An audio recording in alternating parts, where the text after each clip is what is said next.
Gonna give myself a voice. And you, I don't mind if we keep talking about Star Trek. I'm just saying we need to do it live because we're late. That's all. Yeah. Hi. Hi. So, good morning, everyone. I know it's not morning probably for most of us, not even the three of us, but hi. Not even the three of us. Bonjour, Barbie. Oh, We were Barbie est là talking. déjà? Yes, he was. Because L'as-tu dit? Yes, L'as-tu dit? J'ai pas le twist yes, voir yes, encore. yes, yes. You did? Il m'a raffaire. Il m'a raffaire. He's So that little phrase, GP, which will be introduced by Jess in a short while, Yes. that little phrase is something that Barbu says every time we start. Let's take 10 minutes before we introduce the third person. It's our new co-host. We're gonna have him forever with us.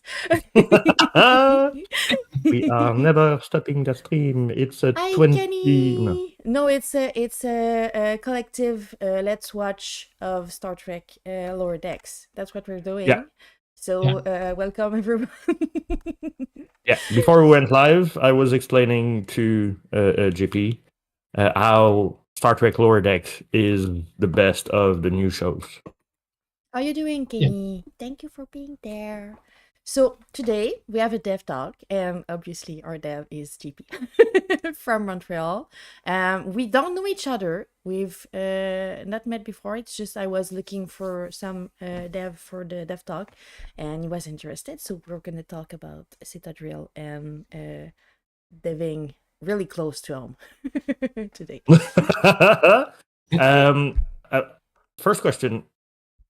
Were you two, did you meet up on Reddit or No. was it on Discord? It was on It was Discord. through Discord. Okay, Was it cool. on Awesome. Guild or something Yes. like Yeah. that? I posted on La Guild to ask if anyone was interested and was there. So but you were the first, I think, to answer me for the Yeah. dev talk. Well, I saw it and I was like, yes, immediately.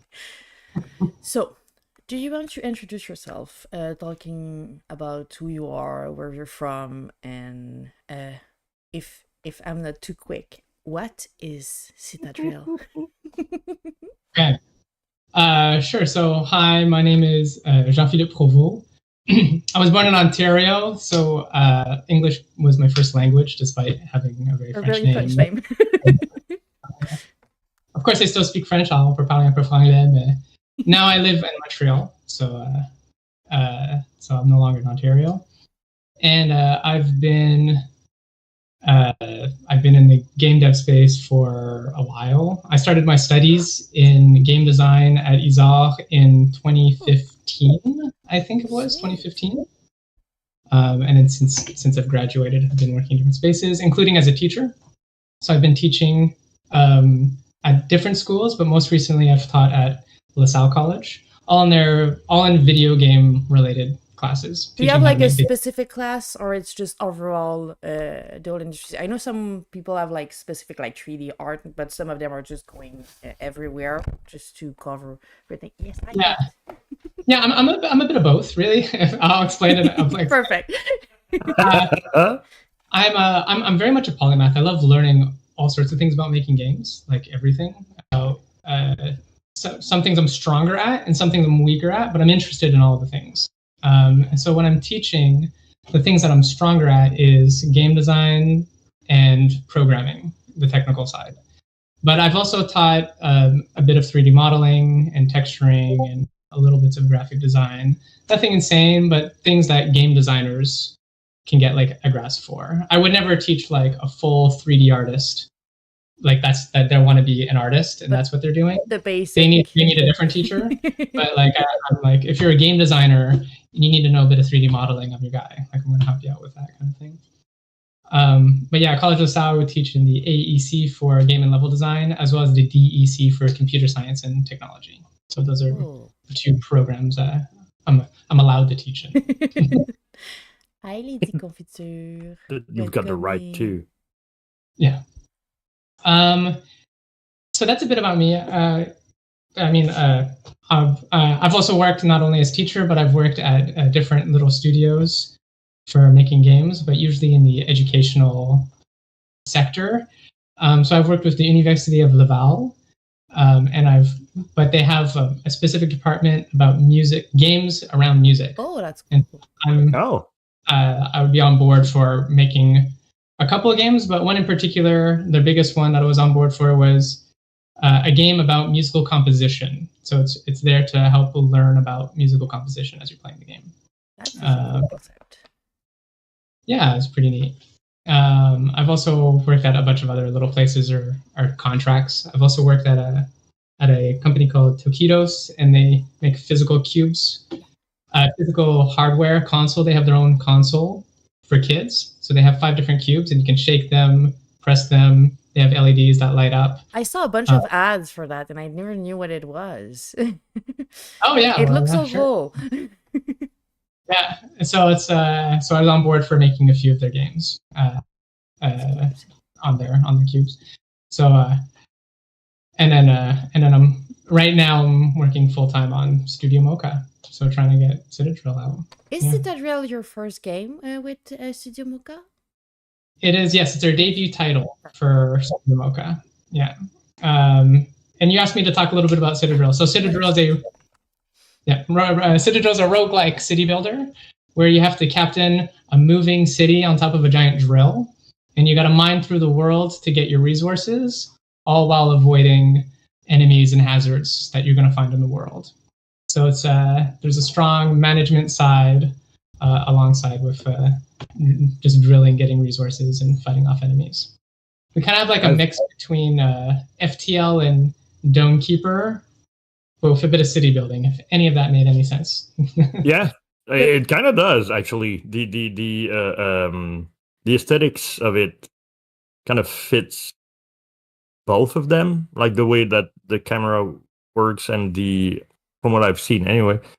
The look of it is really cool because it's really I'm really a narratively driven kind of gal, so I don't know anything about those kind of games, but the look of it is really cool. And I was looking through the description and the way you were talking about it was kind of funny, the way you were introducing it. So do you have like a narrative side that like the little cat that is really cute looking that keeps coming up? Is there like a funny side to it? Are you like making joke and going down that side of it?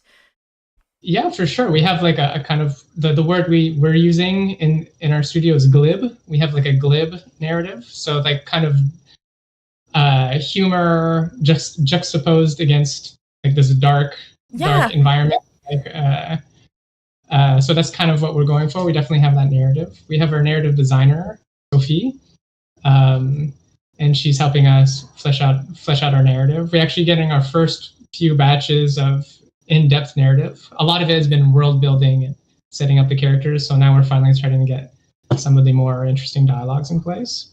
And yeah, for sure. Yeah, we definitely have humor. All of our citizens are cats. We call them catizens. And And we just very much love cats at our studio.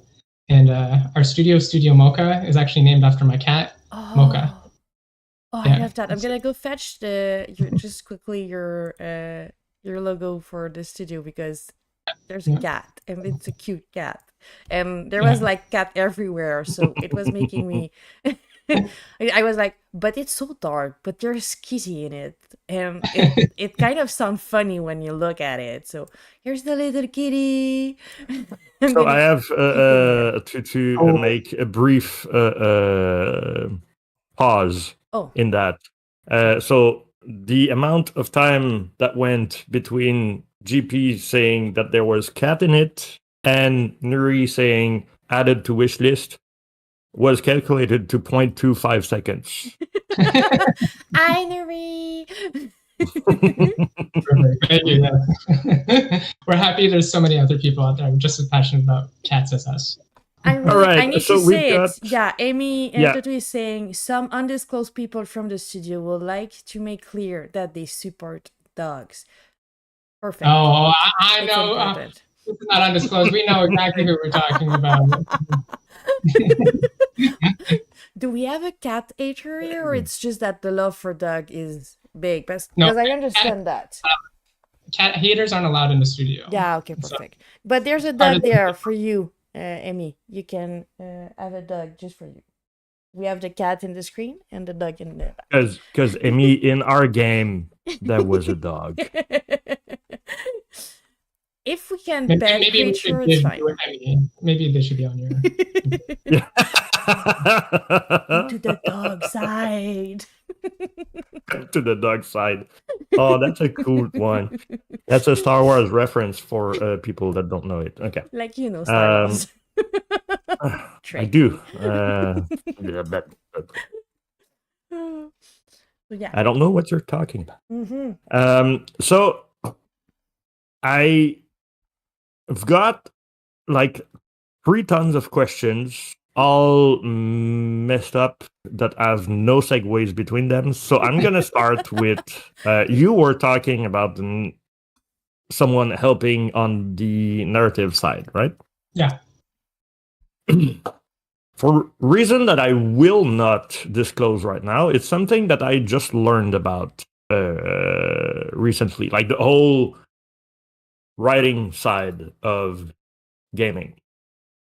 And I was wondering if it was like a big challenge for you guys to have someone who will write that game, like the jokes and stuff like that, you know? Has it been... Sorry, finish your question. No, go ahead. We usually ask a question and then we explain it like in 3 different manners. So don't mind us. Go with the first question. Oh, okay, gotcha. I'll wait for the 3rd time it's re-explained, and then I'll cut in the picture. Definitely narrative has been, I hear 2 parts of that question. So one is like just getting somebody on board. Is that a challenge? Yeah. And another one is the actual narrative part of it. Is that a challenge?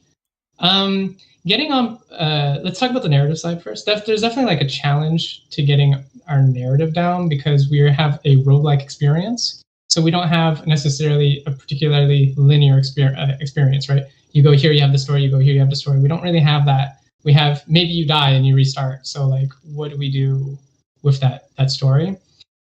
And also we had a bit of time trying to figure out what's the tone of our story, what's the direction that we want to go in. So getting like that glib narrative that we now have took a bit of time to figure out how we want to discover that. And also we knew we just wanted cat workers because like I said, we're just fans of cats. So how do we work with that too? Like how, like what, like do we need to explain it? Is there a reason there's cats? Is there a reason there's something else? Turns out there is. So you have to play the game to find out. Yes. But fine. So there's definitely conversations that we had, but when we first started working on the project, we didn't have as many people as we do now. So there's a lot of us trying to do everything all at the same time, including the story. And a lot of us at the beginning aren't narrative designers, aren't really hardcore storytellers. And on top of that, we have to do everything else. Yeah. So getting another person is a very common theme in our studio, to be honest. It's like, okay, we need help, let's find somebody. Oh, we need help, we find somebody. But for finding someone to help the narrative was actually one of the easier ones for us. Cool. I have a really close friend that I mentioned, Sophie, and I was just sharing the game, and I would say, oh, we're having some challenging doing some narrative, and she said, do you need help? Oh yeah, sure, we could use some help. Sophie, we love you. I was wondering if you had, if you have any financing, or if it's just passionate people together, or what's your way of finding people and working with them? Because there's different kind of studio building.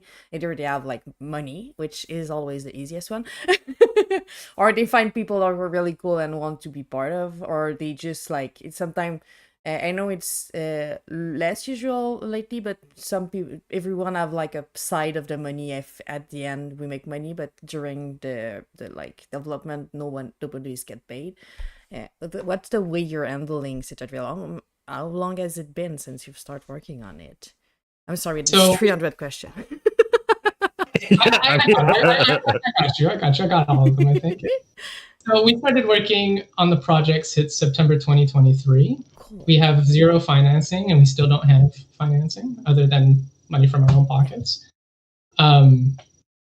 At first, the project kind of started kind of me wanting to do my own thing. I wanted to do my own project. So I had like this, at first I had this solo dev mindset of like, I'm gonna try this thing out. I'm gonna try solo dev. I'm gonna see what that's like. And then it's like, okay, I'm gonna mark this amount of time. I'm gonna do this. I took these classes online to help more about like the business stuff and the marketing stuff and things like that I'm not as familiar with. And I was pitching this to one of my best friends, and I was telling her what I'm gonna be doing. And then she had an idea. Oh, I got this neat idea. And then the solo dev dream immediately gave up on right away because we became two people immediately. So it was just the two of us, and we were just going to work on the project. But then we kind of kept getting more and more people onto the studio over time. So September 2023, it's almost 2 years now, and we've grown to about 10 members now. So instead of just as humble 2, we're now 10. We've had a few other members join as well, but they haven't stayed. So maybe you had like 13 people in total like over the course of development. And the people that we managed to collect on their team are mostly people that we know and that we can trust. Yeah. We know their work ethic, like either we work with them, so we have some idea of like who they are, or just things like that. There's a couple people that we took some risks on. We don't know who they were really, but we know some of the work that they've put in, and so we've took the risk to reach out to them, see if they'd be on board, and then now we've been working with them. So those risks paid off for the most part.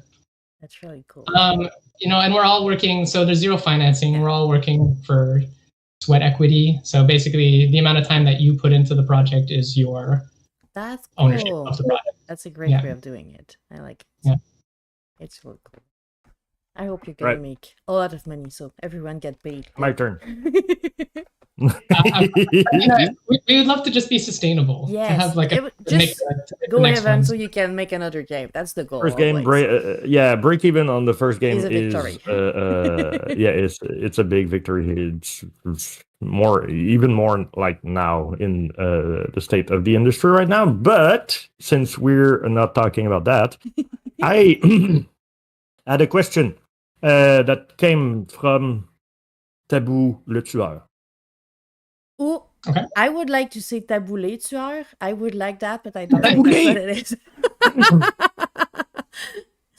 That might be less killing taboo. Yeah. Okay.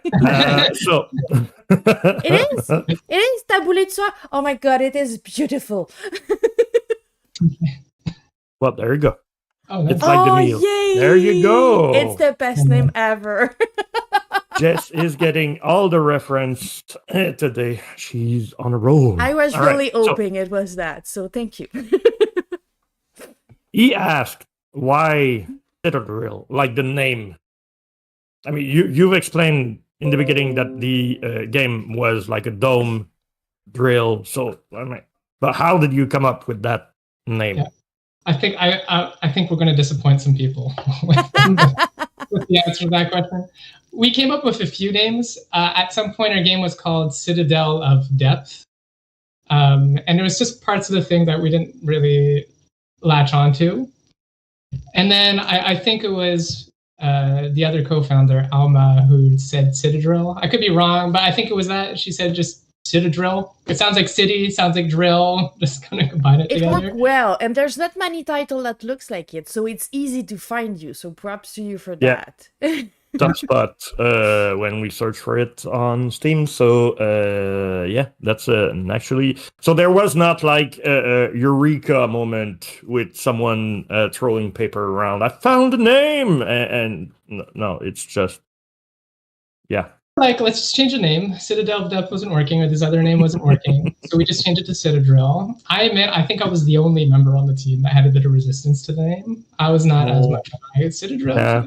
But we put it out there, and then like everybody likes it. It worked well. It's constantly like, oh, I like Citadrill. It's good. Citadrill. The rest of the team too. So I'm the lone silo person. And when I was reaching out to you, I was having I was on the website, and it's the former name on it, and there's no judgment there. Our website is full of us saying that we're gonna make an episodic game, and the first episode is gonna be in 2022, and that did not happen. So we get that part. And they were late before I came the website is something else, and we often forget about that part. But I was reaching out to you, and I was like, is it the game? Do you have a Steam page? Because I'm not finding it. So it all made sense when you told me that it was not the same title. Yeah. All right. Now, Taboo asked another great questions that I will keep. Taboo, yeah, I'm sorry. That I will keep for later on, because I'm trying to put a bit of like sense in my segue right now. I'm not good at this. I'm gonna let you handle it. Let's talk aesthetics. Yeah. When did you guys think about doing it like it was coming off a ZX Spectrum? Sorry, as a what? It's coming off as a what? A ZX. Wow, I mean, you know, the old computers. Like the vibe that you have, like the 1-bit aesthetics. Yeah. Where did it came from? Who had that wonderful idea? Because that's, from my point of view, anyway, really original. Cool. Yeah. Thank you. Yeah, we get a lot of comments on the art side for sure. We know that is a very important part of the game. Like, people really love the art. The idea came almost immediately. It was one of the first things that we spoke with. Alma, the other co-founder, so there's me and Alma, the original two that I mentioned. Alma is the artist on our team, the main artist. And so she just really likes this kind of art. I wish she was here. She could tell you way more than I could, but she loves this kind of art. So whenever we were pitching games, we had like 20, I saw the question in the chat. I'll vaguely answer some of it, but we had like 20 different ideas, and then she did a bunch of concept art for all of those ideas, and it's all in this 1-bit aesthetic. It was always this black and white thing.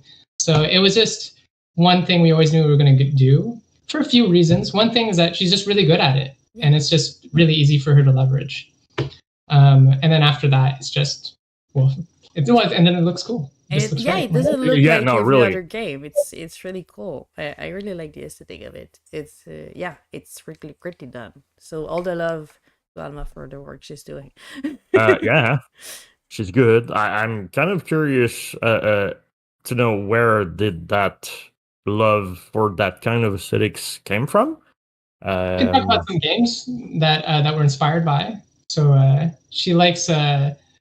We are inspired by a few games. One called Downwell. So it's like it's black and white and a bit of red. And it's like a mobile game. I think you can play on your computer too. I'm not sure, but when I found it on mobile. Yeah. It just goes down, and it's a very good game actually. You kind of fall down, and you have these gun boots, and you do them to slow down from falling, but you can also fight enemies and things like that. Another one is Gato Roboto, which is you're a cat inside a mech suit kind of thing, and you have to, but it's very 1-bit. And then after that, there's always all sorts of small games that are out there, like on itch or things like that, like these 1-bit aesthetics. That's not my kind of thing, but I know Alma for sure loves those kinds of things and exploring those. I'm really wondering if there was like an inspiration, like if she had to play with like the original Atari or something. Really gives us, for us old people, a vibe of something that I've played when I was a kid. So she likes that kind of aesthetic, but I'd have to talk to her more. But like, how young is she? She's younger. She's younger. But I'm not seeing her actually literally playing the old school Atari things, but enjoying that aesthetic. Enjoying CRT and enjoying those ideas. Yeah. I mean, most people. I mean, the popular side of it would be going for like the 16-bit style or the 8-bit style, like pixel art and stuff. But yours is really original in its aesthetics and gameplay. Let's talk about gameplay now. Okay. That was your segue for the question on the side. There you go. See how good I was? Thank you. Smooth. All right. So gameplay wise, 2 questions, and the first one is like taboulé. I said it right this time. How did the idea came up? Where did it came up from in your head? Anyway, Yeah. How do we get the idea? So it started with a game that Alma made as part of a game jam. It was just a much simpler version of much simpler and very different version of the game, where you have like this drill that's mining down, collecting a whole bunch of tiles. So like instead of like, if you think of Dome Keeper, you do like one tile at a time. We wanted to do like a whole bunch. We want to do a bunch of tiles. That seemed interesting. I started with that game, and then before you have like an actual person that you control. It's not a city, so you have a person that kind of shoots these bombs and it rotates them and moves them around. So there was just something about that idea we just looked at it and it seemed visceral. So like, okay, what if we can push this idea further? And then like I said before, I was taking some online courses about setting up an indie studio for marketing and business and things like that, things that I was a little weaker at. And they have this process that they've outlined. So that's what we did. We followed that process. And that process was get like 20 game ideas. We decided that we were going to centralize our theme around a giant drill that mines tiles. That we're going to stick with that theme because we kind of already had some mini prototypes working with it, and we liked the idea. So we had 20 ideas with that wide variety, like not necessarily city builder. It could be a horror. We had Eldritch horror one. We had city builder one. We had a Junkrat one where like you collect junk on the way. We had like a bunch of different ideas. And then we went through a filtration process, and we just said, which one do we think is more marketable? Which one's easier to make? And then the last one, I don't remember which order we did them, but the filter is which one do we just want to do? Like what just seems fun, like we just want to do. So those are 3 filters. Which one do we want to do? Marketability, and how easy is it to actually make? So the productability? No, that's not a word. But you get the idea. If it's easy. There's a magic in indie studio where you can bring all of the people together and say, just tell us what's in your brain. We're gonna brainstorm, but like with everybody's brain, and we're gonna try to find what's best, and so everyone feel more involved too, because it's part of their idea too, and they can be part of like developing it, not just making it on the side because someone asked them to. So I really like when people come together to find the perfect way to push forward an idea or a gameplay. It's a really cool concept, and it's really fun. I wanted to ask. I know you're still talking about gameplay a little bit. It kind of feel like it. Would you define your game as something more action-driven than like battle or something more cozy? Because it's really cool because I like the fact that usually game nowadays usually use pets, so cats, dog, and little cute cuddly thing. But they go more on the cozy, cute side. And the fact that it's like an aesthetic that is on the other side, but still in a cute and engaging, cozy vibe when I look at it. Is it something that I'm going to be stressed when I play? Or I can just lay back and enjoy building thing? Not a game for cozy gamers. There's going to be a little bit of stress. Perfect. We have a bit of action, but our game is much more leaning towards the management side. So we have different gauges. We have like radiation, pressure, smog, and cold, and we have these different gauges you have to be careful about. You don't want them to go too high. You want them to be low. You have these different modules that do different things, and you can assign cats in them, or catizens, workers. Yes.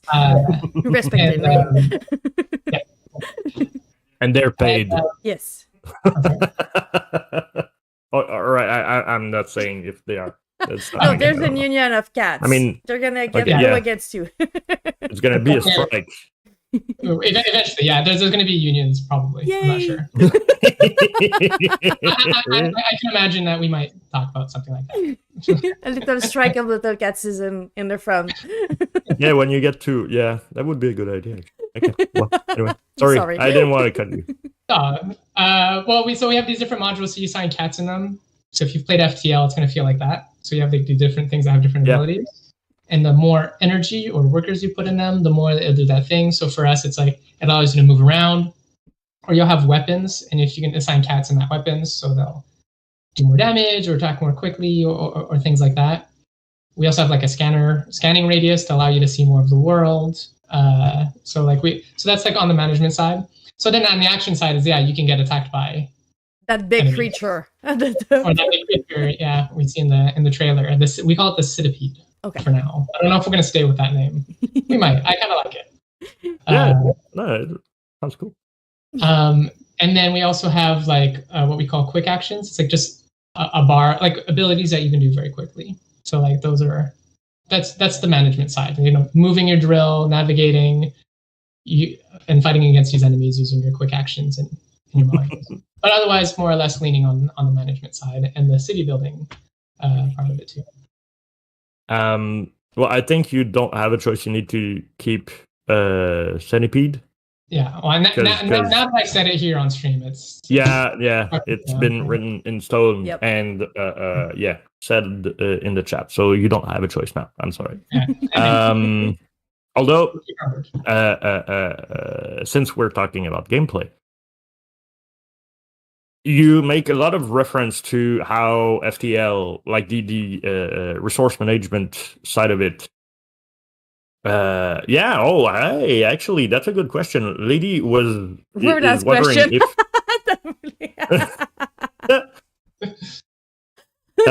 Lady is asking if there is a pause. Yes, like Anna. Yeah, there will be a pause. Okay, cool. Awesome. Why would you even ask that? Well, people, fix yourself in the chat. I'm not getting into it. I think it's a good question, actually. Although there might be some reference that I'm missing right now. But still, since you were talking about FTL, yes, I had a very brilliant question about it. Okay. Really good question. I think you forget about it. Yeah, I kind of did. For people that don't know what the FTL is, it's the. Well, I was asking GP, not you. Yeah, go ahead. Yeah. Why are you answering my question? I stole the mic.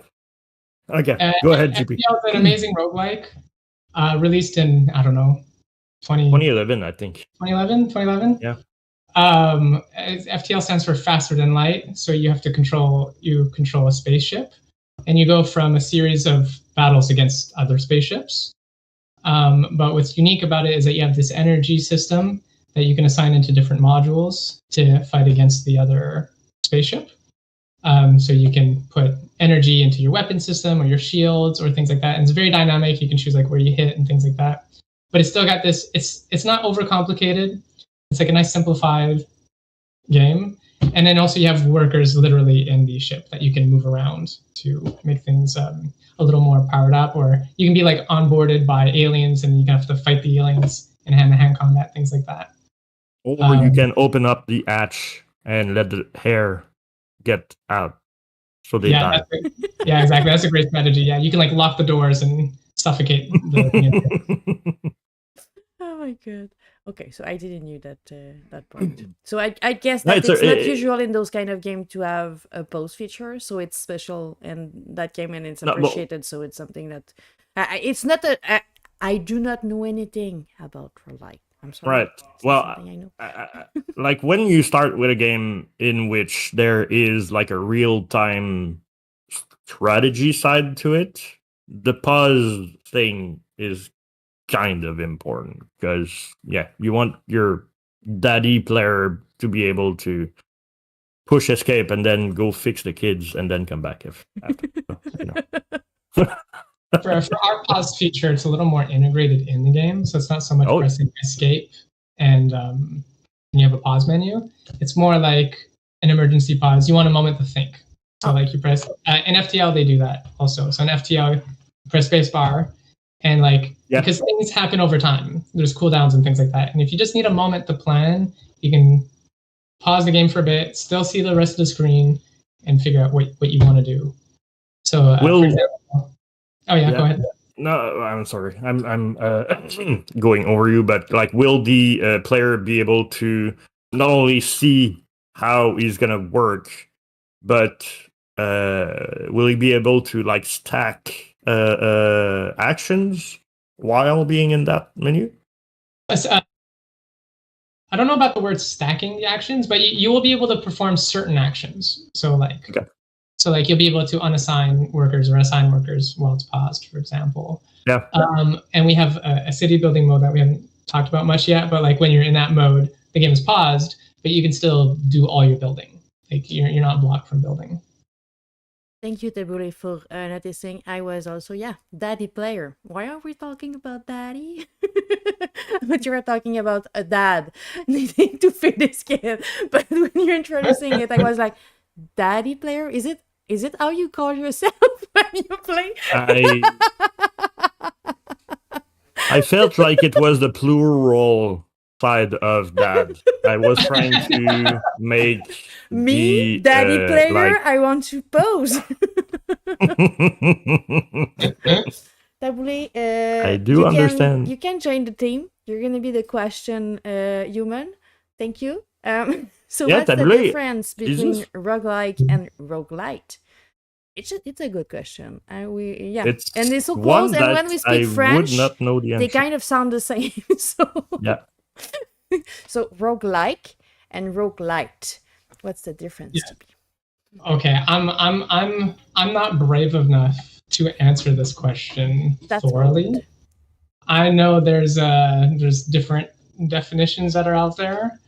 From the most I understand, a roguelike is actually not like our game, even though we use the roguelike. And a lot of other games use the word roguelike inappropriately, we should say. Yeah.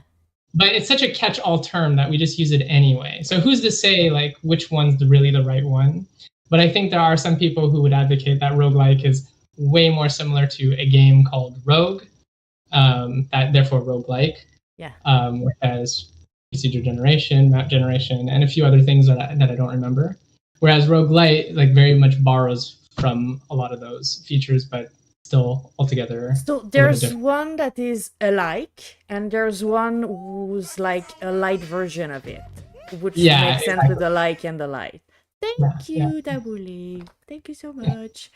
But it makes sense. But I think it's often a take because people are usually really strong on their opinion on what's a roguelite and what is a roguelike. I could not define them. I would not go there either. I don't know those kind of game enough to make a stand, but we're gonna be grateful for explanation. I will add to that Are you Googling? Explanation. Yeah, I did. Let's pretend that I did not. What qualifies as a game? What qualifies a game as a roguelike? Roguelikes are games with permadeath and randomly generated maps. Okay. And then how a roguelite is different from a roguelike. Roguelites allow for some permanent progression. Oh, and not in the So it's like that plus permanent progression. Okay. So then we have to define permanent progression also. But but then he looks less intelligent if he has to continue to answer. The only answer I was looking for is interesting. All right, cool. That's it. Now we all feel like we're. Jesus. You are daddy player forever. Yeah, I do not want that one to stick. I'm super happy that Zetsy is not here to clip that one. Cool. So for the people who are curious, I guess, for our game, in that definition that you're giving, I'm still actually not sure if our game is roguelike or roguelike, to be honest. There are some games that are very clearly roguelite in my vision, so I'm thinking of a game called Wall World. So it's similar. It's like a mining game, like Dome Keeper, but it's this big creature that moves along a wall. But when you die, you can buy upgrades that permanently upgrade your next runs, right? So like you always have an increased health, maybe, or always have. So like in me, like based on the definition you just gave, that's roguelite for sure. Yeah. Our game doesn't have that kind of thing. It does have progression, so you can unlock new leaders and you can unlock new layouts and things like that, similar to FTL. But you don't have that permanent progression. The other side of the permanent. So it depends on how you define permanent progression. If you have everything on, if you define permanent progression as, the opposite of permanent progression. Yeah. no permanent progression as everything's unlocked from the get-go, then I guess that's not our game then. But there's some things that are locked and you can unlock them at playing. But they don't every run. You just get new ways of playing. Yeah. Okay. So like in FTL, when you finish a session, let's say that you don't die, like you reach the end and you actually achieve something. Right. It's been a while, but I remember it unlock a new ship for you to try on your next run. So you're saying that Citadel won't have like a new dome at every new game in which you start. So so like in FTL you can have a starting ship, or you have a ship that you start with, and then you can unlock other ships eventually. So they have different layouts, different modules, different characters that you start with. So that is something that we have in Citadel. So like you'll have different layouts, different things that you can start with. But it influences what you start with. It doesn't influence. You don't have a permanent increase of health or something like that. All right. Yeah. Cool. I have a question that doesn't have anything to do with roguelite or Citadel. In fact, it's about more of your theme side. Because usually when you were talking about it earlier about the fact that you have like multiple ads and you're finding people to fill those ads when you know that someone could be better at doing it. But do you have a side to Studio Moka that is more like marketing, community managing, that whole side of it to push the game? Because I know it's always difficult and it's always like the bottom line usually when we all up for our first game in our studio. And I was wondering if you thought about that side early on, or if it's still something that is just for the future. So it's definitely not for the day, Tabule. Thank you. No, it's definitely not something we're waiting for. It's something that we've been thinking about since the beginning. When we have someone on our team who is helpful and responsible for community management marketing. That said, can only give us so much time out of the week, like many of the members. So I also wear that hat for a lot of the marketing and community management stuff. I'm not a marketing person. I'm not a community management person. I'm doing my best to learn and to understand all these things. So this is something I've been working at since the beginning. Some of the decisions in our gameplay in our game are our marketing decisions. Sweet. So we have like this area where the camera rotates from side view to the top down view. And that is, it's cool, we just want to do it, but it's also a marketing decision at the same time. It's like, we think this will appear cool, people will like that, so it will attract attention. So that's a thing that I had not even thought was a thing before until I started this journey. I'm like, oh, you know what? Could be interesting. Marketing isn't just promoting and PR, it's also like in the game itself. Especially not when you have a game that have a lot of replayability. Going straight for helping streamer to use your game and showcase it is like such an important part. Do you have any social that you would send people on? Do you use your Discord or just, I'm gonna send the link in the chat. Did you have a Discord? For sure we do. We have TikTok and Blue Sky, but the one that is the most helpful for us is Discord. Yeah. Okay. And I'll do a shameless mini plug here, but like if anybody who joins our Discord, we have a bot that gives free Steam keys. Ooh. And we are constantly collecting feedback to see how to improve our game. So for anyone who joins the Discord and asks the bot for a key, you can play, and then please send us your feedback to help us improve the game. There you go. There's the Discord link. Hi, Phoebe Shore. Hi, Phoebe. So yeah, that's the Discord link. Hi, Skittle Num Num. Hi, Skittle. All right, so people, if you go into that Discord, you get essentially a free game with the job of giving feedback after. Yes. It's not a free game; it's a temporarily free game. Bugs and like a polish, but we need your feedback. Yes, please help us make it better. Then we can pay for it. Yeah, then you can pay for it. Yes, No, it's a great way to do it. It's a really. It's I mean, I'm gonna add that to my marketing ad because it's a great way to gather people. Like on the marketing side, usually what I find, and I mainly work in marketing, so thank you, Phoebe. Thank you. That hat has many ads, right? It's also an event hat. It has different lives, depending on the time that is written on it. The question that I had, Jesus, where is my goddamn memory? You're at the bottom of your hat. Yeah. Go fetch it. I'm gonna go fetch another cup of coffee because I feel like I'm gonna need it. Cool. Okay. Go at it. He's in the middle of a question and just leaving us like that. And then he hopes that I'm gonna be able to construct myself and go ahead. How dare you? Well, I can help you out a little bit. I can.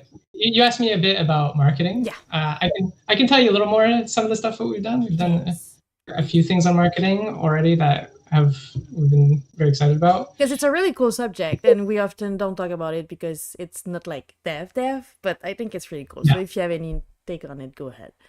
Yeah, for sure. Well, we've been So again, caveat as this is a big discovery process for me. What are the things? But things that we've presented our game with the Lotto Quebec demo night back in February, and that was a huge help. So kind of looking out for events that are out there and applying for them have been really big. We have a lot of Steam sales, and there's a lot of Steam sales that allow you to just have your game without a sale, without actually selling it or anything like that. Yeah. You put it there. And that's been really helpful for us. So we've managed to get a bunch of wish lists because of that. And as soon as you're going to get a demo too, it's going to open even more Steam event because some of them ask for it too. So yeah, it's a really cool idea. Yeah, exactly. And we're getting ready for like Steam Next Fest, so we can. So you have a near release date. Even I'm not asking you to tell it, but you have like a deadline or like a timeline in which you know that you're gonna release. Yeah, well, you know, like a lot of what I think gamers want to hear. You know, we want to make sure our game is polished. Yeah. So that's our first. You know, that's our number one focus. But of course, we need goals and deadlines to help guide the team. Yeah. We're aiming for maybe November. If that doesn't work, then February. Okay, cool. So those are our goals. Yeah. And it's like goals with a big caveat sign on there. Because it's always dangerous to go on with the Steam Next Fest when we're not ready. We did it like in 2021 and we released in 2024. That was the like worst idea worst decision ever. We didn't knew we could just do it once with the game. So every time someone talk about Steam Next Fest, I'm like, but you know that rule, right? What we know we want for Steam Next Fest is have a really good demo. Yeah. And then follow that up with Steam Next Fest. Yes. To get that momentum. And it's always a great idea. If you have your demo, you have a Steam Next Fest, you have a boost of wishlist, and then you release not so long after, so people still remember you and they're still hype about it. So it's the best way to do it. Yeah, exactly. So that's what we're aiming for. That's what we're going for. Conversion rate will be better on that side. Is there like you were talking about the Comic-Con that you did, and I saw a picture on demo night. He was talking about. Weren't you guys? We were also at Comic-Con though too. Yeah. Okay. So I'm sorry. I mixed up those. It's just two. because demo night is with Loto Quebec too. They both. Okay, so that's why. That's yeah. All right. I scoured your Blue Sky account yesterday, and yeah, I saw that. So, were you there at the Comic-Con? We were at Comic-Con. Okay. We were the whole time, Friday, Saturday, Sunday. Oh, damn. How was it? You're a trooper. Well, I had some help. It wasn't by myself. But I saw like a super cute uniform that someone had on one of the pictures. Yeah, that was Sophie. I think you're referring to. She had like a little astronaut, and she had a logo that she did on the back. And I don't think it was in the photo. I don't remember, but she even had like a little astronaut helmet. Oh, for real? Yeah. She loves cosplay and like Comic-Con and Attackathon and things like that. So she really went all out for a Studio Moka. She decided to make her. Nice. It's really cool. Yeah, it was really cool. So, how would you qualify your experience there for the whole weekend? It was really good. So, like, well, first off, we were there with Lotto Quebec. So, for those of you who don't know, they have like an indie zone that they're sponsoring. So they're the one footing the bill for us to be at Comic-Con for free. So it's a huge opportunity for us indie devs. And then we got like a banner. We never did that before, but we got like a nice banner. And we love it. It looks beautiful. And we got some stickers that we can give. It's so exciting to get your first merch and to have like your game on something. I was so hyped when I received like a bunch of stickers from the game. I was like, oh, we have stickers. Yeah, for sure. It was super accurate. Yeah, we felt very excited for us too. Our team is pretty like we have a lot of people from around the world. So we even had one of our producer came down from Toronto to Montreal to participate and be part of that. Whereas normally we're just doing everything online, right? Yeah. So that was fun. We really enjoyed that. And then after that is seeing people play our game. We know our game is still in development, so in a strange sense, it allows us to kind of play test our game. Informally, very informally, but we're seeing how people are reacting and we're just seeing general things like that. So that's always super helpful. And we do like lots of other little events here, those smaller events that kind of have these playtesting things to help us collect continuous feedback. Like Sherbug and things like that. Exactly. Yeah, cool. We were at Sherbug. Yeah, we did Sherbug. When was it? Dawson to Isn't it in March usually? No, it's been a while. Okay. I don't remember. Sherbug. He was asking when was the last Sherbug, because we did last year, but not this year. A few months ago? No, there was another one a few months ago. Yeah, I don't remember when, but yeah. I don't remember the exact date. Yeah. It's usually when La Console qui Console and all of those events at the same time. That's right. Yeah. So you have like Friday Sherbog and then Console Saturday Sunday. We did both of those. We tried to sign up for everything. Just give us everything. That's the best way to do it. Yeah, that's it's taking a lot of energy, so perhaps being able to be on the programming side and also the marketing side, because it's the marketing ad is a big one, and we often like don't see how much time it takes. So and I still don't put enough time. I don't feel. You will never put enough time. You need like 3 people full time for that, so we're never gonna make enough time for it. Yeah. Even more with the events. It's yes. Although I personally like it like a lot. GP, if your team at some point needs a someone to go like at PAX with you, I'm dropping my name in your hat. Take it out. I don't charge anything. You just have to pay the way there, and I'll be happy to fill your booth. I'm sure you'd make some of our team members very happy about that too. They don't have to go to the booth. But PAX booth is not the same thing. PAX booth is not the same thing. It's so exhausting, but you get to be in Seattle or Boston. So awesome. It's so usually awesome. The team fight a bit to do it. Okay. Yeah. So if you tell them that you're gonna pay them to fly them to Seattle, they might say, okay, yes. Yeah, fair enough. If they know there's a plane involved, I'm sure they'll want to know. Well, usually I would like propose to drive there. Seattle is a bit far. And it's still doable. And safer than the plane thingy, but still. That's my own always afraid of plane. Fright. Yeah, I'm afraid of flying. When I was younger, I used to do, and my dad was driving, we would do all sorts of long road trips. And the longest one we would do is from Montreal to Thunder Bay. Yeah. And it was 17 hours. We would do that in one day. Oh. We went to a hotel, we wouldn't do anything. Okay, your dad is a trooper too. Yeah. Were you both driving, or were you like... I was a kid. Yeah. Oh, okay. He was putting the 5-year-old behind the wheel. No, I mean, gotta get there. So. Oh, that's so cool. All right. Is there any plan for you guys to go at I'm gonna call them bigger events like PAX and stuff like that? Like events that are outside of Quebec. Love to, but really outside of our budget. Yeah. Because we don't have to financing or anything, and everything's out of pocket. I know I want to do MIGs at least. It's right here. Yeah. Like we want to do that. But the big ones like Gamescom or PAX or things like that, like we would love to. We would love to for sure. But yeah. Even with when we have like discount from like Guild or things like that, it's still like costing a lot of money. But I know some of them have indie selection sometime, and they take care of handling everything, and you don't have to pay for your booth. We've never been part of it, but we've tried to get on a couple of them. So if at some point you want, there's a couple of them. There's a couple of like indie selection, but around the world. It's just that if it's hard to get in Quebec, it's so hard to get in when all the world wants to get a spot. But yeah.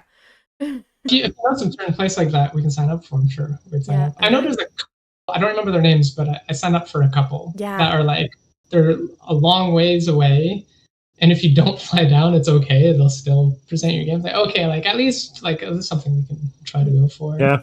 Every time we see like if you're selected, you need to come in. I'm like, are we trying? They're gonna say no, but are we? Because if they say yes, we need to fly there. Yes, Phoebe, but don't argue with Anto about that one. I agree, but he doesn't agree. No, actually, I do agree, Phoebe. Like statistically, it is safer, but there is a bunch less planes in the air that there is car on the ground. So yeah, statistically, it works. But if you take a ratio 1 to 1, and you downgrade the size of the car park to the amount of plane that is in the air, you get a statistical meltdown in which the plane is taking the place of a killing machine. Did you know that those That's not dramatic at all. No, I mean, it's not. But yeah, I could do a whole Twitch live on the reason of why I don't want to fly. I still do it. You kind of did one a bunch of months ago. Alto is not a friend of plane. I mean, I would be if I were flying. If I were flying the plane, I would not be comfortable you flying the plane. I mean, I will let other people go in the plane. You don't know how to fly. Well, right now, yeah, you might be right, but you know what? We're not here to like describe how I'm afraid of plane. We're here to talk about such a drill. Let's come back to the subject. Drill, so you're covered there. There you go. See, and I like it. It's like you are essentially stuck to the ground the whole time. The only way that you can go is like down. Yeah, there's only down, no up. Yeah, it's the exact opposite. You're gonna be secure. Yeah, stuck to the ground. I was gonna ask a question. I was gonna do it. You're doing that thing to me where you stole my question and you put them in your hat. So, I was wondering, since it's your first game and you don't have any financing, and it's the big question for the letter. So you maybe don't have an answer for that one, but it's a one that I'm wondering about. If the game is Evan, but you don't have a big commercial success, it's still one that is the review or the critic are there, but the money isn't there. Are you thinking about still continuing the same way, or you're trying to handle it differently? Because we spent 6 years on our game, so we decided that the next one was not gonna take that long. So either we're gonna have financing or we're gonna work really small project. Do you have a plan for after Citadel, since you're closing in on the release? Yeah, I definitely have a plan. But before that, did you say 6 years? Yes. That correct? Yes. That's a lot. We did not add any financing either, so it was a 10 hours a week that we were paying from our own pocket to the people. So it took a while. Yeah, no, for sure. We definitely even if it's, let's say it's a big flop, let's say even $0 for whatever reason, and 0% score on Steam or whatever. That would be less. I think yeah. That one is less likely, but it's the money side. We did our game in the review are really good, but we still don't have enough visibility, so we did not we still have debt after releasing the game. So it's a situation I think often in the studio are in, where they don't, even if they sell a bit, they don't have enough visibility especially for their first game. So the next step is often we're just gonna wait or we're gonna stop. And I am always hopeful that people are gonna keep going at it, but they are gonna have learned from their first experience, but they're gonna maybe do it differently. But I hope that people don't just give up if it doesn't work, because it's always a possibility for the first game. And it doesn't say anything about the quality of it. It's really about the space we're in with so many games and so many studios and so little visibility and money for marketing, that it's always more difficult. Yeah, for sure. There's definitely a high risk that's there. We're not naive to that. No, we definitely understand. We're going to be working on our next game. Yeah. Sure. We already have ideas for our next games. We're already talking about different ideas, things that we'd like to explore.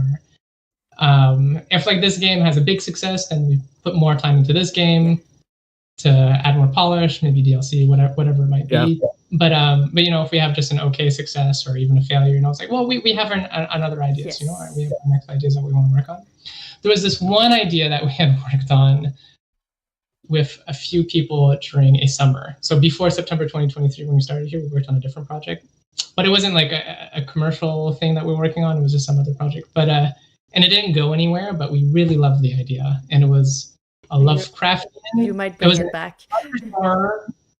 FPS dating sim. I know that sounds crazy.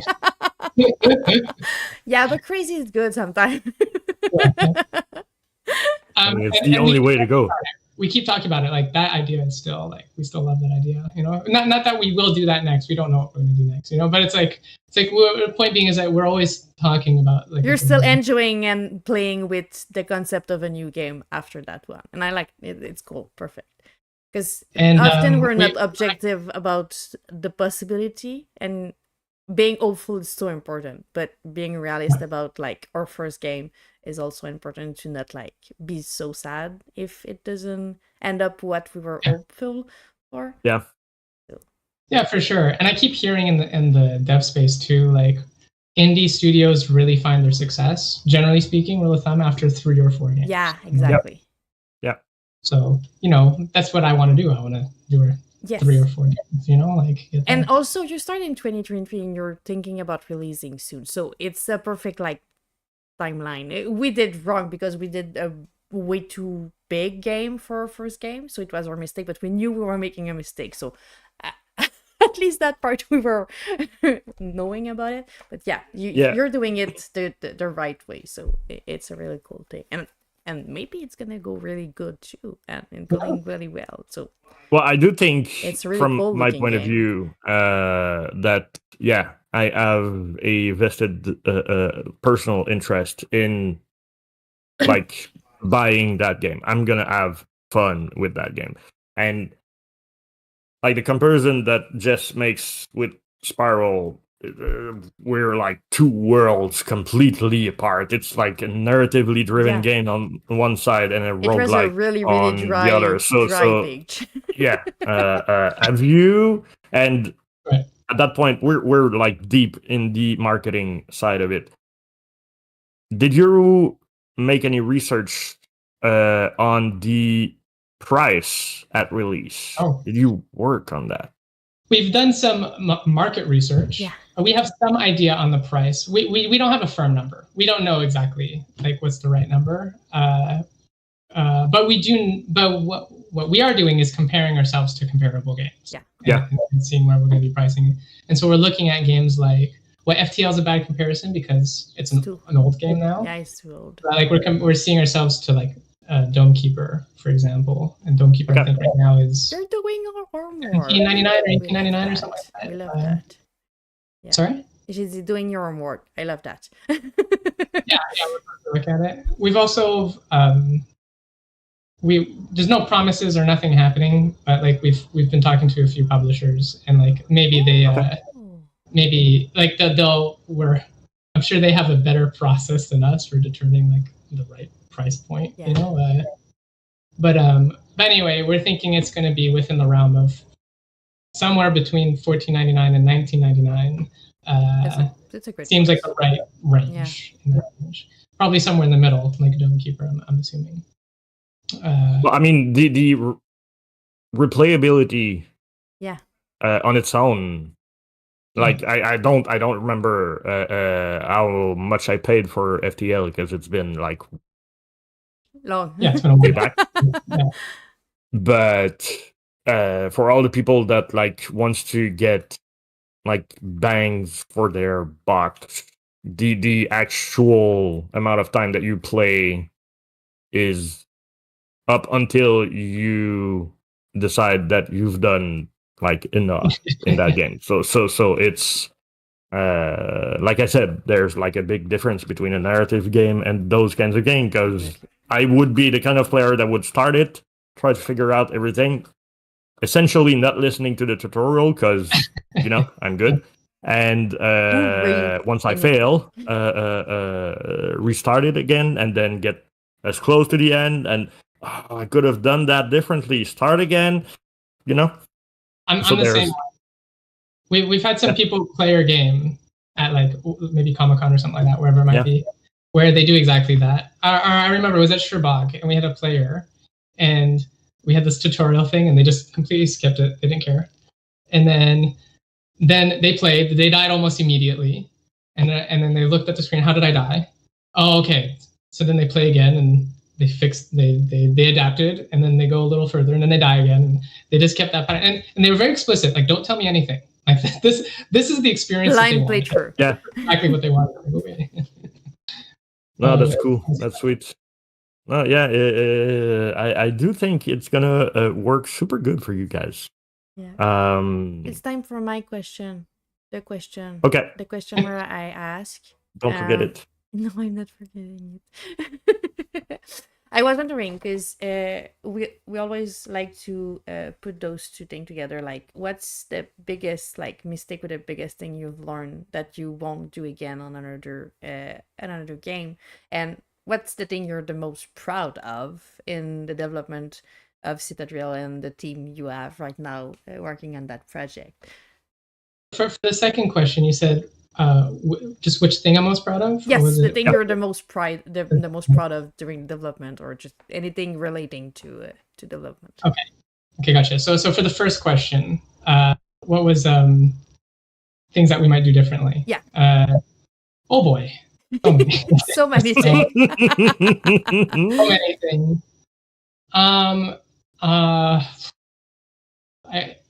It's really hard to figure out like what's the one thing. It can be a couple. I don't mind. It's like sharing your experience and what the next person trying to make a game should not do, because you did it and it doesn't work like that. So we definitely it's funny. I think I'm changing my mind. We'll see. But at the beginning, we're like, we need to keep our scope low. Yeah. And our scope, of course, got bigger, So, but that's the thing we knew that we wanted to avoid, and it still didn't happen. It still didn't get avoided. It still happened. It increased the scope.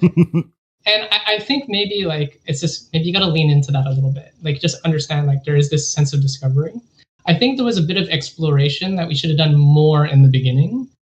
And because we didn't do as much exploration in the beginning, that costed us doing more exploration later down the road. So it made things a little longer. Like, okay, here's our idea, but then it's not really fulfilling on what we want. So we had to change this and keep going back and forth. And then that changed a bunch of other things too. And one of the biggest things that we've had to learn as a team is figuring out the UI of the game. That was a big challenge that we didn't realize would be as big of a challenge. And I think it's more because our game is just a UI heavy game and we just didn't anticipate that. If you're making an FPS game, probably less challenging, but ours is, you got menus, you got buttons, you got all sorts of things that you got to click on. And so there was a huge learning experience with that. We didn't come in with that expertise, that particular expertise. So eventually we got somebody on board who is a UX and graphic designer, and our artist has been learning a lot about graphic design throughout these whole 2 years too. So it's been a lot of learning in that regard. So lots of improvements. And we saw that from playtesting. So for anybody who is interested in deving and never done it, playtesting is the single-handedly the most important thing we've done for a game. Yep. It's often and quickly. Often and quickly, exactly. Yeah. So we try it as quick as possible. Some of the other challenges too is I think everything I said summed it up. Everything else I'm going to say is going to be like a variation of the same thing. It's going to be more or less, we should have done more experimentation in the beginning, but we had to do things with it. That's a classic. We were talking about Andrea a couple of weeks ago that worked with a lot of AAA game and a lot of indie, and I was asking her what is the biggest, what is the strongest part of an indie and the biggest mistake, and she was telling me they don't do a tight game doc and stick to it. They have an idea, they start building, and then it's scoring because nothing is having parameter or just a box that they need to fit in. So it's like the before. We're not good with the pre-prod. We want to go directly into developing. Yeah, well, essentially having when you, at the very least, you started with, let's keep the scope as small and as doable as possible. That's what I'm getting.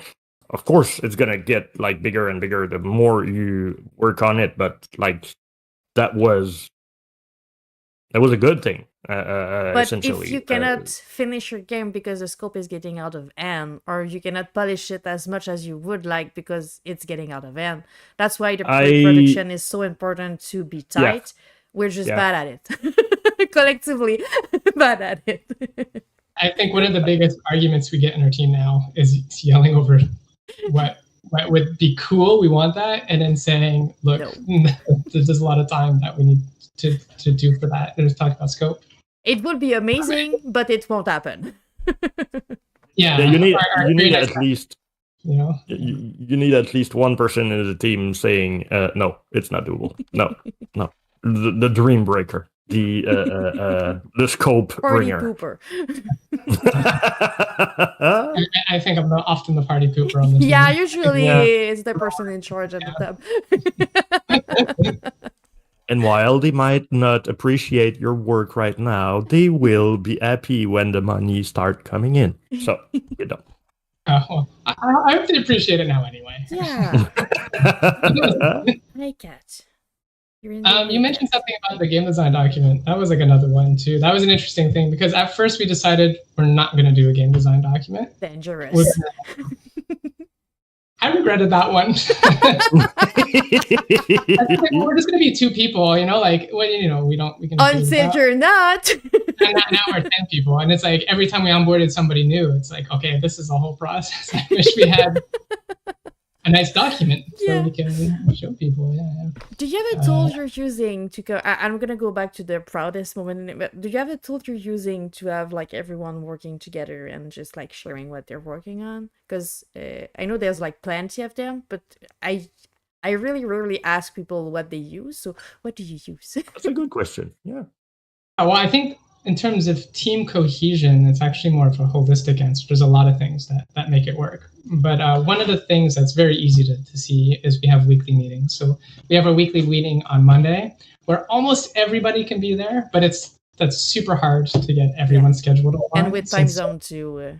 Yeah, exactly. Time zone. So we don't get everybody, but we do at least have a weekly meeting where we catch up, figure out where we've gotten on our timeline and where we're moving next. We have a producer on our team, like that's their job. So like they're helping with setting up tasks on Jira and setting up the timeline and trying to get an overview. So like those things are the clear indicators of like how we're managing our team. But then after that, it's going to be those individual meetings where we're talking, let's say in departments, you know, like where I'm talking with the designers or I'm talking with the artists or it's not just me. Each of those like things. the art's talking with UX and whoever's talking with whatever. So I think those are really adding to the team cohesion.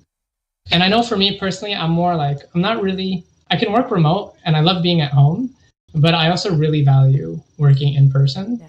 We don't really get that benefit with our team because everyone's remote. We don't have a studio, we don't have a location. So having those meetings are Do you have really most people that are close by? Because what we were doing on our side was like a meeting every month or every 2 months, physical. So people that are close by or that want to come can come, and then we were trying up the build that we had and talking about it, and like everyone was commenting.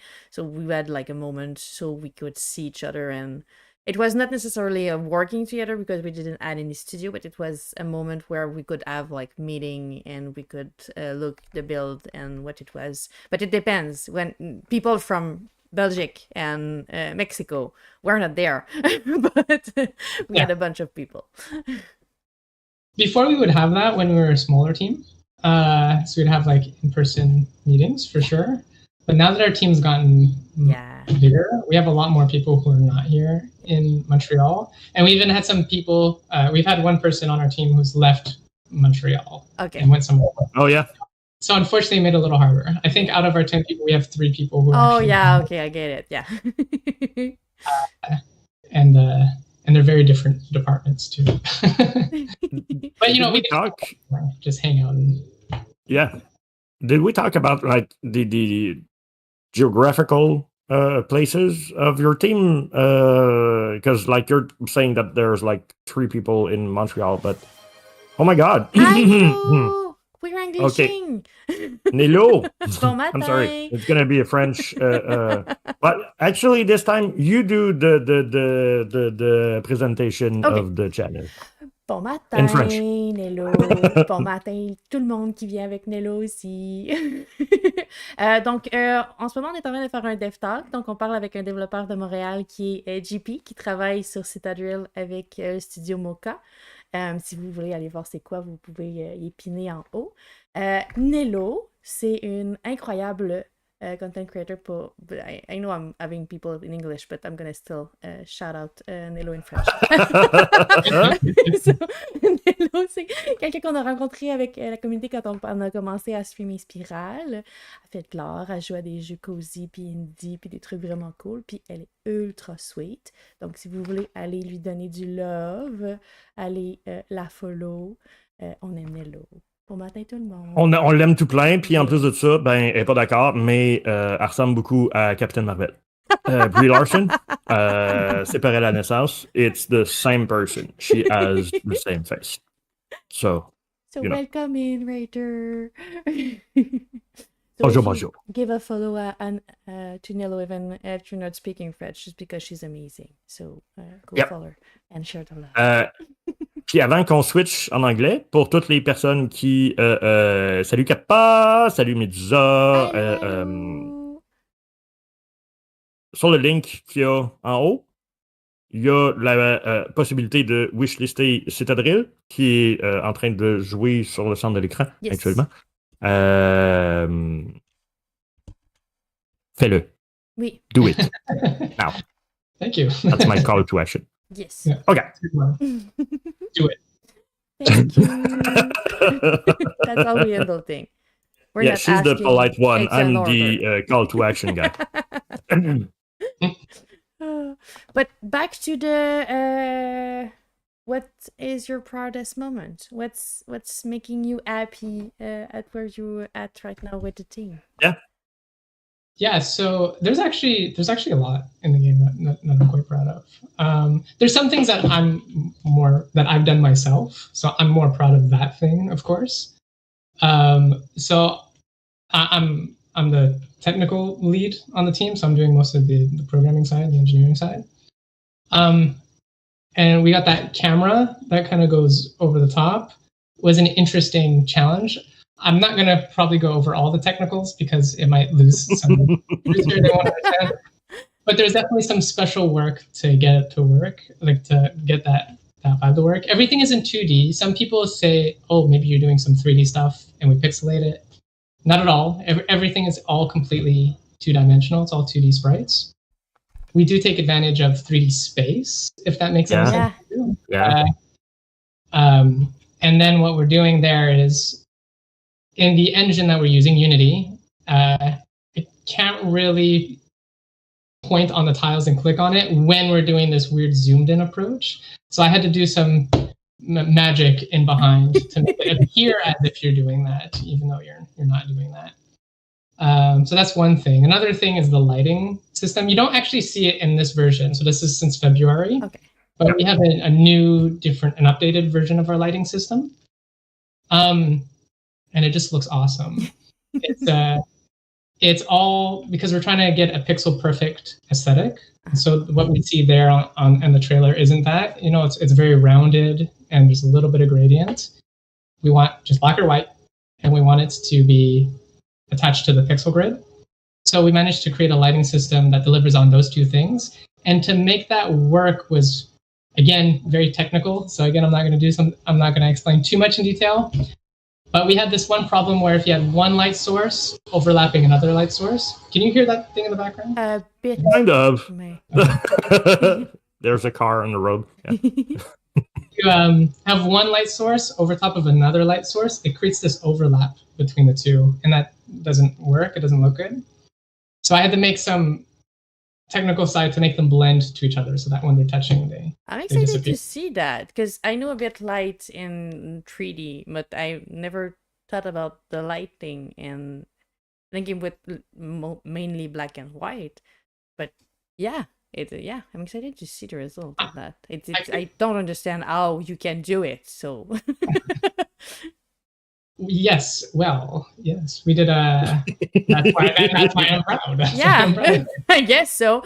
we should have a video some videos somewhere that I could share with you. Yeah, I'm not sure how we of share it on course. the Twitch so easily. Yeah, that could be fun because like for the more technically inclined, I'm like stopping myself from asking a bunch of questions right now Go because ahead. like I'm no, but I mean it would be Too only technical. technical question. It's You're gonna start talking in code, and I'm gonna be confused. yeah. Yeah, pretty much. I never We're worked using some on. shaders to make it work, and we're using Yeah, well, we're using the red and green channel to work red and green channel to blend. But did you have to like manually set every value on your own to make them blend together? No. So yeah, we're gonna go a little technical. Go ahead. I'm sorry, I don't just mind. need to know. But I have two different shaders. You how technical are you? If I say shader, you know what I'm talking about? Yeah. Yeah. So we have two different shaders. We have on each object that's emitting light, it's emitting green and red. Mm-hmm. So it's in a dithered pattern. So they have a dithered pattern, green and red. For those of you who don't know dithered, it's just like blocky. It's like when the pixels are kind of give a transparent feeling, you can kind of see through it. That's probably a terrible description, and the artist is but it has a dithered pattern. And then so we have a camera that looks at that and outputs that to a different overlay. So we have an object that's overlaid, and on that object it has its own shader, and it's saying if it's red, make it transparent. So it's fully black, but if it's red, make it transparent. If it's green, make it white. So that's why we get like a white outline at the edge, and I'll have to show a video to really show that. And then if there's a white on white, therefore if there's green on green, then make that disappear.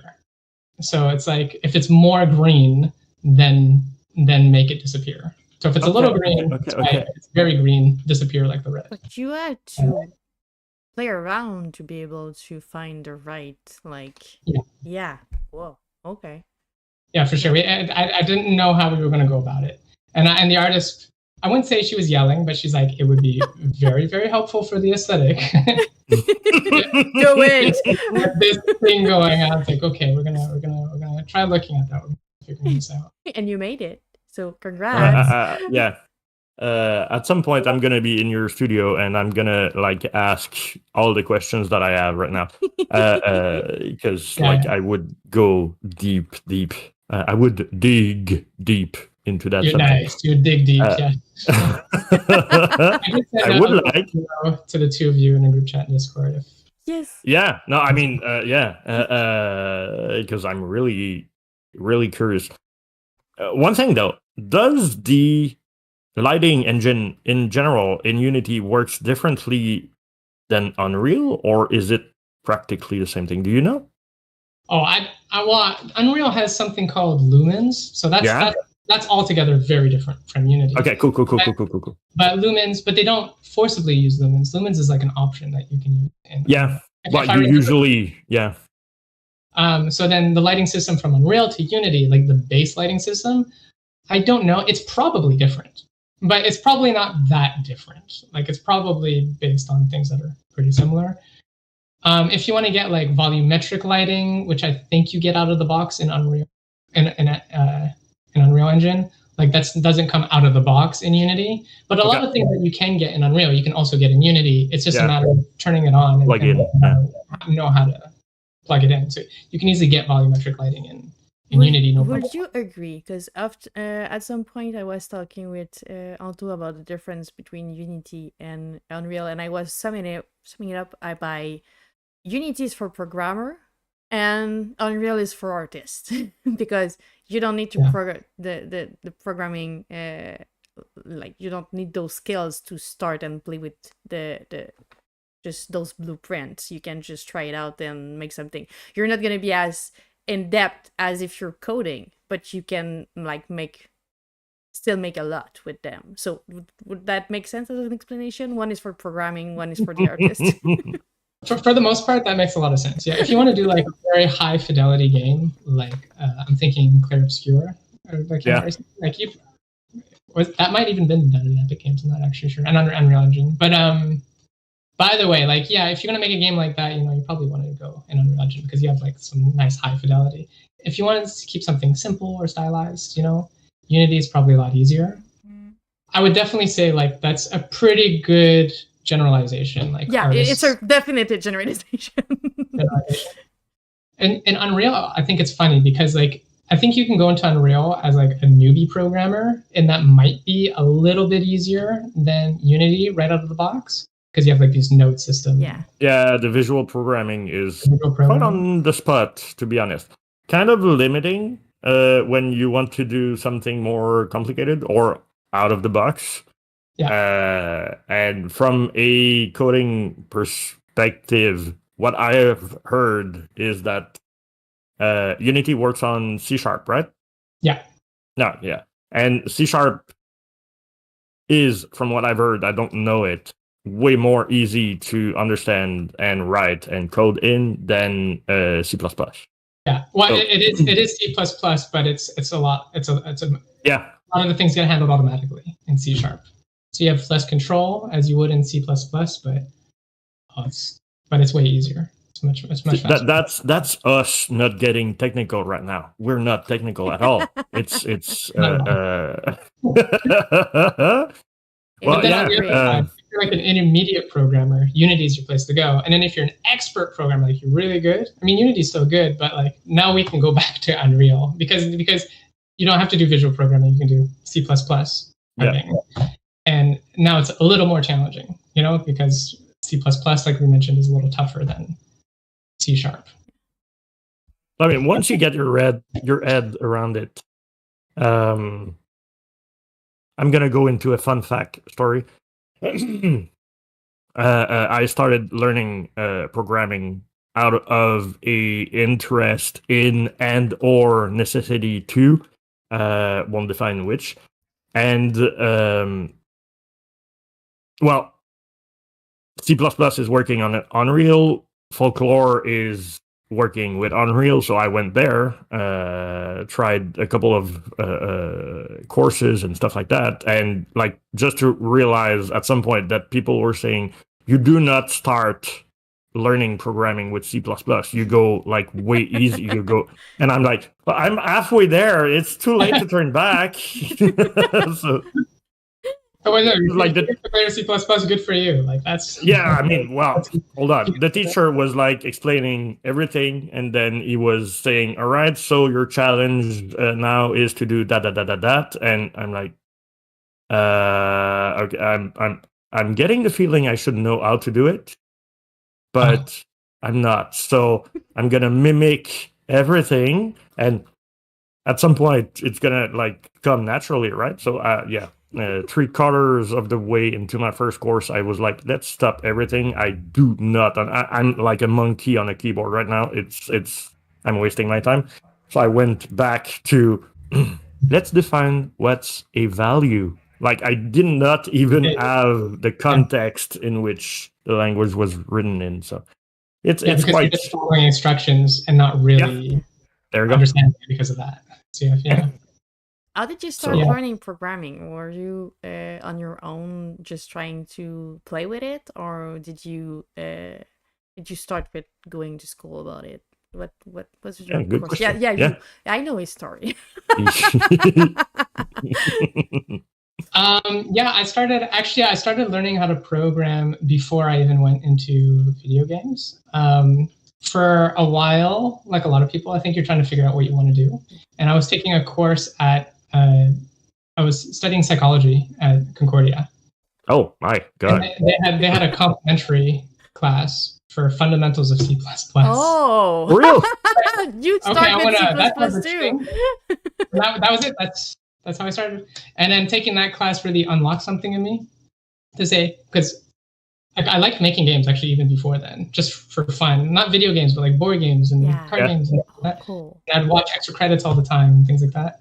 Yeah. And doing that, but it was inaccessible to me for whatever reason in my head. I can't make games. And then I took that one course, and then that finally unlocked something like I can make games. Like, yeah.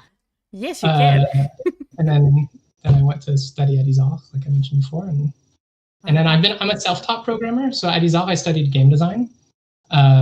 So all my programming has been self-taught. Oh, cool. I keep learning project-based programming. Yeah. Project.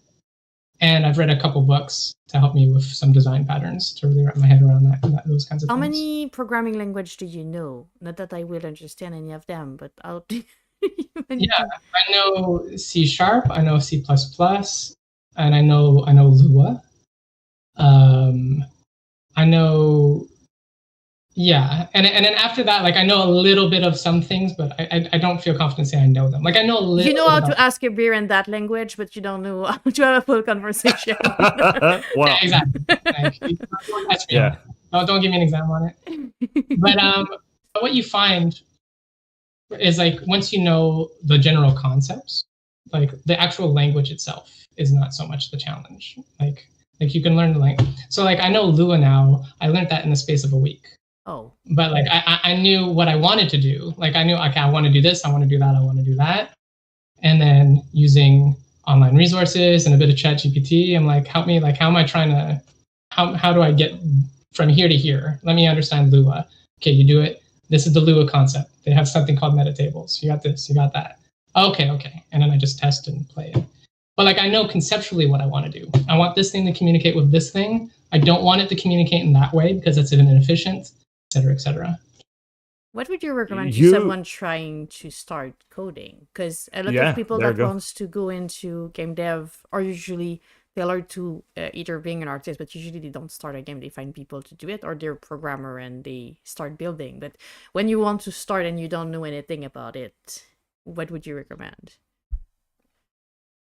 If I can add like a little extra context to that, on top of that, like if you want to go into video games and you want to make games, there's so many things about games. Yeah. Like you can do art, you can do sound, you can do writing, you can do design, you can do programming. Just need to find the right people to work with you. So I really believe that no matter what kind of person you are, like there's something about video games that you can get into. Yeah. Like if you're a very artistic person, you go into art. If you're very like you love making sound or music, that's your thing, you know. If you're very logically thinking, like if you're very rational and you're like thinking in logic, you know, okay, programming might be the way you want to go. Right? I've never done anything in game other than project managing. I'm doing marketing and I'm project manager, and I had nothing to do with any kind of video game before wanting to help the structure of folklore games when I went in, and then I never went back.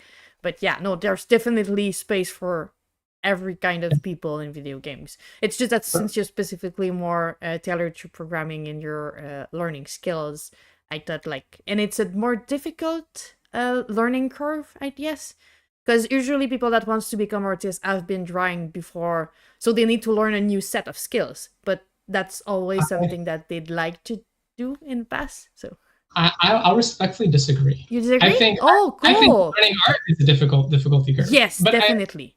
I think it depends on the person that you are. And I guess that's why I mentioned it. Like, look, if programming is not your thing, just don't do programming. Do something else if you want to stay in games. But if you do want to do programming, you are that kind of person, then like, yeah, there's a lot of things you do. As a teacher, so like I said, I've taught lots of students. There's definitely lots of students where I've taught where, you know, programming is not for them. It's not their thing. They're in a programming class, but it's not their thing. And eventually I see them switch to different courses, you know. Or the opposite. I'd see some in game design and like they love programming, it's their thing. And they switch to programming. So I think like it's important to be flexible to like just do the thing that. And the more you know, the more assets you have to bring too. So if you're able to do art and you're able to do a bit of programming and a bit of music, you have a lot of tools to help and like have a base. So it's the more you know, the better it is. So that's me. Yeah. That's me. I love doing everything. That's the best way. You have a base for everything. You just need to up your game with people that you think, and you're better suited to understand what are their issue and what they can bring and how to help them because you know a bit of their work too. So. But then after that, I think the best way to learn programming games. Yeah. Probably programming anything, to be honest, but especially programming games, is to learn as part of a project. Give yourself a project and then try to figure out how to deliver on that project. And because you have that goal in mind, and you know, as I say it for programming, it's probably true for everything. Yeah. Just motivation, something to reach at the end. Yeah, exactly. Like, okay, I want to make the game that does this. And like, let's say you don't even get there. You never get close to there. It's fine. That's actually not the point. The point is the journey of trying to get there, right? It's like, okay, I want to make, even if you do this crazy super dream of like MMORPG online, whatever, right? Like that's not going to happen. But if you give yourself that goal, you're sure going to learn a lot on the way, you know, like, no, I don't recommend that though, by the way. Might be a big step. I do wonder when was like the trope, the trend of the first game being a open world MMO for like an indie game. I wonder where it came from. Like, was there that many people that wanted to do it? Like, was it like? I think it's just so big. It's just such a big thing to do and complicated that's like just so easy to yeah. All right. Jesus, I had another really it's not even funny anymore. I keep forgetting what I wanted to ask. I think the way I see programming is it's so far from my brain. I don't understand any of it. I cannot read it. I cannot talk any kind of programming style. So it's so far from me. I find it, I'm like, my brain doesn't compute. So you must be a genius if you're able to program. But I'm not either able to draw anything. So everyone that have skills that I don't know, I'm like... I don't know. I think I got a good one for you then, because like I think you're in a different perspective, right? You're a project manager and you want to know a little bit about programming, but you don't care about being a programmer really. You just want to communicate. I want to be able to support the people that do that better. I think I got a good one for you. I would still do project based, but I would encourage you to use an engine called Construct. So Construct is a very simple game engine. It's online. You don't even need to download anything. It's just online. You make a game online. And there's a lot of things that come out of the box. So like you can make like a Mario game very quick, like the character that jumps around and things like that. But there is enough customization in it to create your own thing, create your own unique little thing in there. And I think that's a good kind of introduction to programming. You get like a result right away. So like if you go in Unity, you might be overwhelmed because I want to just get a thing happening and you have no idea. In Construct, you can get a thing happening very quickly. Okay. Even if you don't have that much knowledge. And then you'll be like, okay, I did this. I want to do the next thing. And then that's a good way to start. What we would do is I used to teach with a organization called Fusion Jeunesse, Youth Fusion. And we would go to high schools and teach kids how to make games. And so we would use Construct. We would get them through Construct and our artist on our team, Alma, like that's how she learned how to program. Like programming is very accessible to her. And then she got on Construct and like she got really into programming. And she's still an artist. Programming isn't her specialty by any means. But like she now appreciates it and we can talk about it. Yeah, being able to talk, being able to understand when people talk about it and being able to support, because if you have someone in your team that's working on that side, but they're the only one understanding it, they don't have anyone to bounce back or just to chat or just to understand their reality. So I feel like often you don't have like multiple programmers on your team, especially if you have to pay for them, because usually it costs a lot.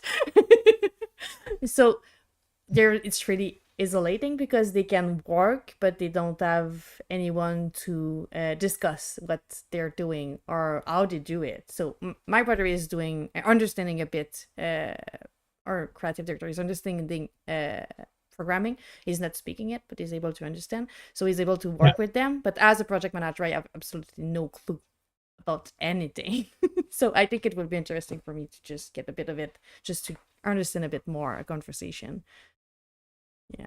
So that'd be fun. Like give yourself a mini project, something simple, 2D, go on Construct, and like, how do we do that? And then they have, you got YouTube, you got your tutorials. There's 1,000 ways to learn. You can ask ChatGPT. I'm sure they got some ideas. Sure. Yeah. Well, let me jump on that segue. You mentioned ChatGPT earlier. How big of a place does it have now compared to like 5 years ago in your work day, how often do you use it? Is it like a constant thing? Is it always open, or? Yeah, well, to me, I love ChatGPT. Like when I saw it and discovered it, I was like, oh, there's a lot of uses for this. I know AI can be a controversial thing, but for me, I know for me, I really honed in on it. At the beginning, in terms of the programming side, it was kind of whatever. It was like, okay, but there's definitely a lot of problems. Nowadays, it's really good, actually, like on the programming. Okay. But they're constantly making improvements on that. I do use it often. It depends what I'm doing on the programming side. If like I need to make a thing that I'm very familiar with, I don't even bother with ChatGPT. Like I just do it. But there's a lot of times where like, okay, I want to set up this structure and I'm not 100% sure what's going to be the best architecture that I want to do for this. So then I'll brainstorm ideas with ChatGPT. Like, I want to do this. Like, what are some things I can do?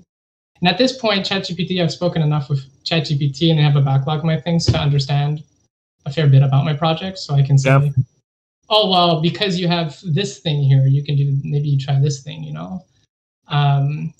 So essentially, it's more just like a conversation partner, like to help. Like if I'm talking to another programmer, you know, like what's the different architectures?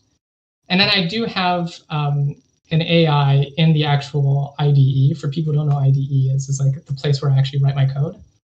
This is a different one. It's with GitHub. Yeah. Okay. And it's not the best one, but it makes me code way faster because it's kind of like an autocomplete thing. It tries to predict what you're about to write. And then it gives you like a block of code to say, hey, we think you want to write this. Is that what you want? And then I can accept it or not. And so that just makes things go way faster. And I was like, oh yeah, okay, I want a function that does this. I'm not very good on the math sides. Okay. So like when we're talking about angles and sine and tan and those things, like I don't have that mastered. So I always have to look online to figure that out. But oftentimes with GitHub Copilot, I can write in the comments, I want a thing to follow this thing in a circle all the time. And it gives me like the code snippet. Like, okay, yeah, that sounds, I think that's what I want. I put it in, I test it. Okay, it's working or not working. And I modify it. So it makes my coding way faster. Yeah. And then you say, it crashed, what? Yeah, and it crashed. We have Amy saying, as a programmer, I'd say ChatGPT is basically the same as reading Stack Overflow post yourself, but it does it faster and rename variable if needed. Yeah, ChatGPT and AI in general is a difficult subject on many points, but I think on the programming side, it's less less a difficult subject because it's not touching anything. You can use it and you can change it. It's helping you, but at the end of the day, there's a human touch, and he knows that it exists because human did it. So you still need a programmer to handle it. You cannot just copy paste and have a full game that's working. So yeah, with my students, I've had students when ChatGPT was becoming popular. Yeah, and, as a teacher, definitely a question. One of the things I would warn my students about is, you know, ChatGPT is a great tool. It's helpful, but it doesn't help. It's not great at helping you learn unless you specifically do it that way. Like unless you, but if you say, I want to do XY thing in my game, and then you just put it in, if you don't know what you're doing, it's going to give you something inefficient. It's not going to work well. And then when you need to fix it or combine it with your other things, you don't know what you're doing. So like for me, I can ask specifically what I want. I know I want this pattern and it's going to give me crap. And I'll be like, no, I don't want this crap. So, but I know how to ask the right questions. Yeah. Whereas the students, they don't know how to ask the right questions. Yeah, there you go. And even then, I still don't know how to ask the right questions all the time either. Like just things more. But you're able to judge because you can say that's not what I'm looking for. That's not efficient or that's not optimization. And I need something else. But if you don't know, you cannot challenge the beast. Exactly. So then there are times where ChatGPT will recommend things and I don't know what he's saying. And I'm like, okay, like my next conversation now is not putting that in the game. It's why are you doing this? What is this? This is now a learning process. It's not from the student side of that equation. Like when I said earlier that like I realized that I was not learning the course. I was essentially like being a monkey on a keyboard, like copying what the teacher was making. So that's when like I started looking for resources to like really start at the beginning, and it was really hard. And at some point I opened up ChatGPT and I said, all right, so here's my situation. I do not understand anything. Like, I need to go back to basic. I need to learn to walk right now.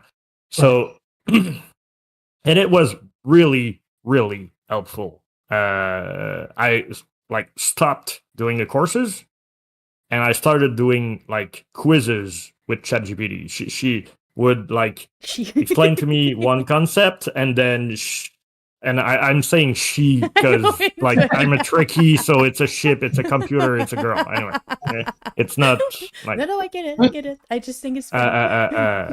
but yeah. So she was like giving me quizzes to complete, and then I would more often than not say, all right, so I know that the answer is that, but I don't understand why the answer is that. So let's dig deeper into.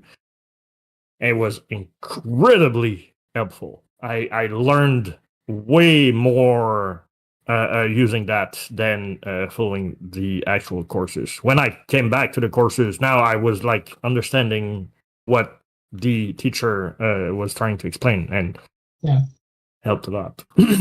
Yeah, I think the big challenge in teaching things like that is when you give the answers right away, it doesn't provoke the students to contemplate how to get there. So a lot of my teaching style, now I'm talking about my teaching a lot, but a lot of my teaching style please. Is I'll put errors in my lessons on purpose. Like I'll do mistakes and errors on purpose.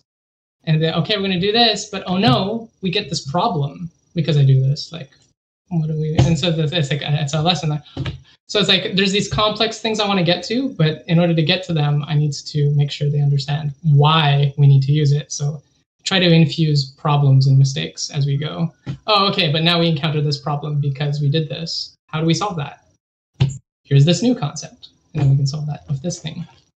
But did it change anything negatively that your students were using ChatGPT? Because like we said, it's not the same as other skill set, so it's different and it's really useful most of the time. But did you see any change in the way that your students were going forward and learning, and the curve that was going with it, or it stayed kind of the same? For my classes, actually, I didn't see a huge change, to be honest. Like from pre-GPT to post-GPT, like cool. My courses kind of stayed mostly the same. But I think it's just because of how I handled my courses. My courses are very project-based. I'm like, we're making a game. So it's like, I encourage people to, use ChatGPT. If you need to figure it out, just be careful because of the things I mentioned. But like, I told them, I can teach you so much, but that's not really where the real learning is going to happen. Real learning is going to be you going on the Unity docs and going in Stack Overflow or whatever and finding the answers for yourself. That's the real learning. The learning isn't coming from me. My goal is to help guide you a little bit and show you some things to explore that you might not know where to go. So I'm like a guide, or that's how I see myself anyways. You must be a great teacher. Yeah. Where do you teach? I want to be in that class. We go College of Come again? College with LaSalle College. Okay. LaSalle College. Yeah. Right. That's too far from. But I know it's too far. But I know for some other classes, like it's probably a lot more challenging. Yeah. Like English class, like everything writing. Anastasia, so it's like if you have an English class, I don't know how you handle that with ChatGPT. Yes. like that's a whole other. I've seen a couple of like horror stories where like the teachers are using a AI detector and they like flag like on AI document. So like there's like a battle in there where like the teacher grades 0 or F or whatever on a paper that has been thoroughly written by someone. Like the students needs now to write on Google Doc with like the autosave feature to have like an historic representation of their like a chronological representation of their work has proof. So they need not only to do that, but they need to like prove that they did that. So that's not that doesn't prove that much, because I could have ChatGPT writing my thing and I'm just rewriting. There will be always. I mean, at the very least, you're like learning how to type faster that way. That's Yes. I don't know. It's a scale. Yeah. Anyway, It's a complicated right. subject. And Yeah. for a teacher, it must be something. So I'm glad it's not touching that side of your work. But Yeah, well my take on it, especially my last semester that I did teach, I was like, ChatGPT just exists. It's just part of the world now. Like, we gotta like accept that. And in the programming world, people are going to use. yes. There's no doubt about that. Well, the same way that they were going to go on Google, and like I understand the risk involved, because it's giving you the fish. It's not like, if you don't use it correctly, you're not learning how to fish, essentially. They even said about like Wikipedia too. Like, you can get your info at Wikipedia, but be careful. It's written by other people. So like, so it's just another evolution of that, maybe. It's like, okay, well, now we're saying something about AI. It makes sense. Be careful. Always be careful. Yes. But I think that's why it's less complex and people are less mad about ChatGPT and programming. It's because it's always have been based on using other people's code or your last code and just changing it for what you need. It's the spirit of community of programming is sharing, is open source. It's all of those. So indeed, makes sense. Indeed. I totally agree. It's a very different spirit, and it is altogether different than like art generation or something like that. Yeah. It is distinct. I am more firm on my on how I see AI in art and everything, but we need to be flexible and understand different side of it too, and that side is not problematic. I think personally, I don't see it as a problem at all.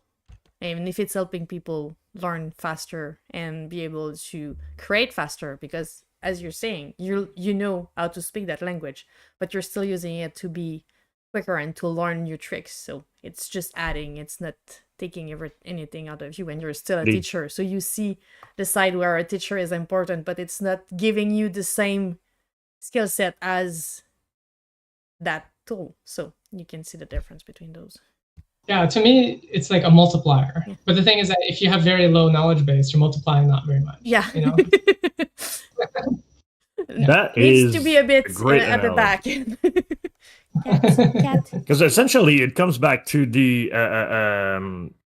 like, if you go back to the first like cavemen, right? You discovered that there's one guy or woman that discovered how to make fire. And then he created fire. And then he showed someone else how to do fire. Did the second person that did the fire created fire? Or did he just copy and paste the fire of the first caveman? And so on and so on. I mean, there's a value to whatever you're doing. Maybe you made it bigger. Maybe it... Are you... Okay. I'm sorry. She was taking so much space pushing on my mic and keyboard, so I think she wants attention. So it's time for a little cat. That is your cat moment. Yes. My cats are out hiding. Why didn't they come in here? Moka, come here. We want to see your face.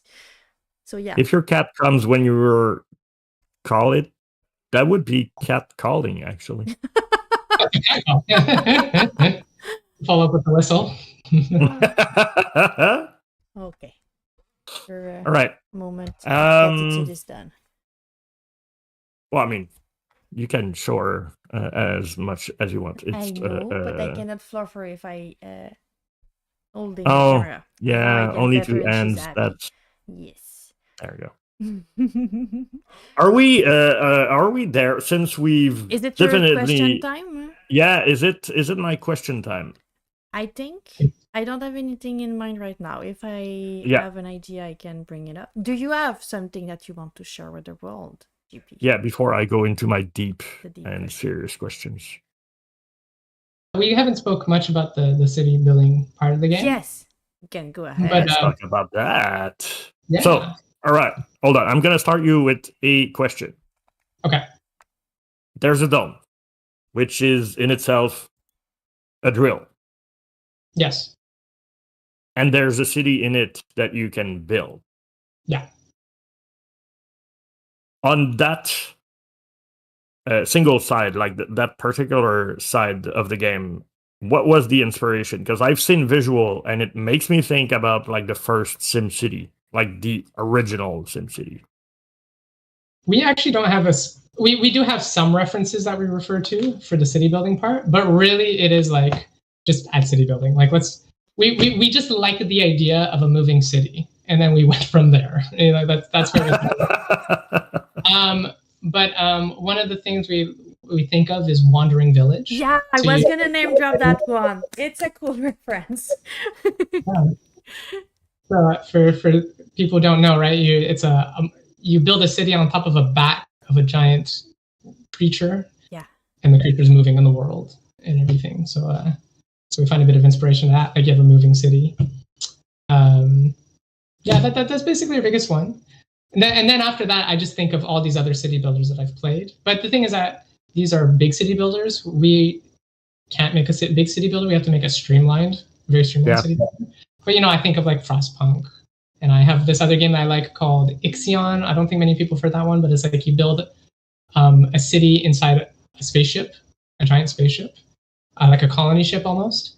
And then, but the colony ship can move around, and you continue building your city there. Things like that. Games like that. How do you end? Okay. I'm not a big... IXION. Exactly. Yeah. That looks amazing. I want to play that game too. Jeez, that turn is gonna cost me a lot of money. Oh my god! Look at the visual. Sim building era. It's really good. If you like that kind of game, like you like city builders and you like sci-fi and things like that too, which there we go. It scratches a niche that I didn't know I had actually. Yeah, right. So then you have like these different stations that you can build your buildings, and each area you can kind of like make it like this is the life support area. We're gonna have lots of food being made here. This is the manufacturing area. And you can build roads and the whole classic city builder experience. So it came from wanting to give that kind of side to it, right? Well, yeah, a little bit actually. We were inspired a little bit about Ixion. We've changed some of our inspirations. The thing is that a lot of these big city builders are big city builders. So one of our challenges in the game is figuring out how to streamline city building. So it still feels like city building. You still feel like you have important decisions to make, but without it being super overwhelming experience. So there's definitely like an interesting game design challenge that we've had to figure out to get around there. For a while, we didn't even have roads in our game. Like we just buildings everywhere. But now, okay, like roads is such a classic city builder experience. So like, okay, like I know, we found out how to get roads working in our game. Like we don't really have like in roads. In a lot of games, it's usually a literal thing where you transport one worker from another place. Like it's trading resources, and that's way too complex in our game. We're not doing anything like that. But we managed to link it. Well, we tried really our best to, and I think we've delivered on it too, that the city building experience directly impacts what we call the combat exploration mode. So whatever you're doing in the city building, it's going to directly impact many different things in your system. So like you have different modules where I said before in the beginning where you can assign your workers in them. Well, the number of workers you can put in those modules is tied to how you built your city. So like if you have like houses connected to roads to that module, those modules are themselves a building in the city. Or we have these status gauges where like you can collect radiation or collect cold or collect smog or pressure. Those are bad things, but you can build buildings to help alleviate, to make those things go down. So there's kind of like a balance between those. And of course, we also have buildings that help generate resources and that kind of thing. That's very classic. Yeah, the usual resources management stuff. The other way around too, because I'm seeing that there's that big centipede attacking the dome, and it's like cracking. Is it impacting the inside of the city if it's doing that, or it's just impacting like the resources that you're gonna get, or just the fact that you cannot battle anymore? What's gonna do? The centipede is only doing just damage, it's just hurting, But we do have some things that impact the city. So, for example, we have radiation, and when your radiation meter goes all the way up, it's going to plant these radioactive mushrooms in your city. And it's going to be obstacles that you have to work around or spend resources to remove. And they also do their own radiation, so they can get out of hand. Yeah. You have to be careful of those things. And there you go. You've seen Jess say, "Oh, radiation mushroom, that's so cute. I want some." Your first gameplay will be very short, Jess. Let's bring the mushroom. Sorry, mushrooms. Okay. Isn't it decorative? Look how cute it is. Oh, everyone died. It's cool. I like it. Yeah. Like, if we were to do a percent, is it a word? A percentage, a ratio between all of the gameplay and the city building. How much of a city building game is it when you join the rest of the game in it? I want to say, that's an interesting question. I want to say it is 30 or 40%. Oh. 30 or 40% of the game. Yeah. So, like, there's really, like, you're digging, you're getting resources, you're fighting, and then you stop, you build. Okay. And that's the loop, right? So, like, and then you stop building, you get more resources, you attack, you stop, you build again. So that is the loop. Right. It is going between those two things often. I say 30 to 40% because I don't know, 50% seems high for some reason. I'm not sure. Because there's other things in the game too. I'm not sure.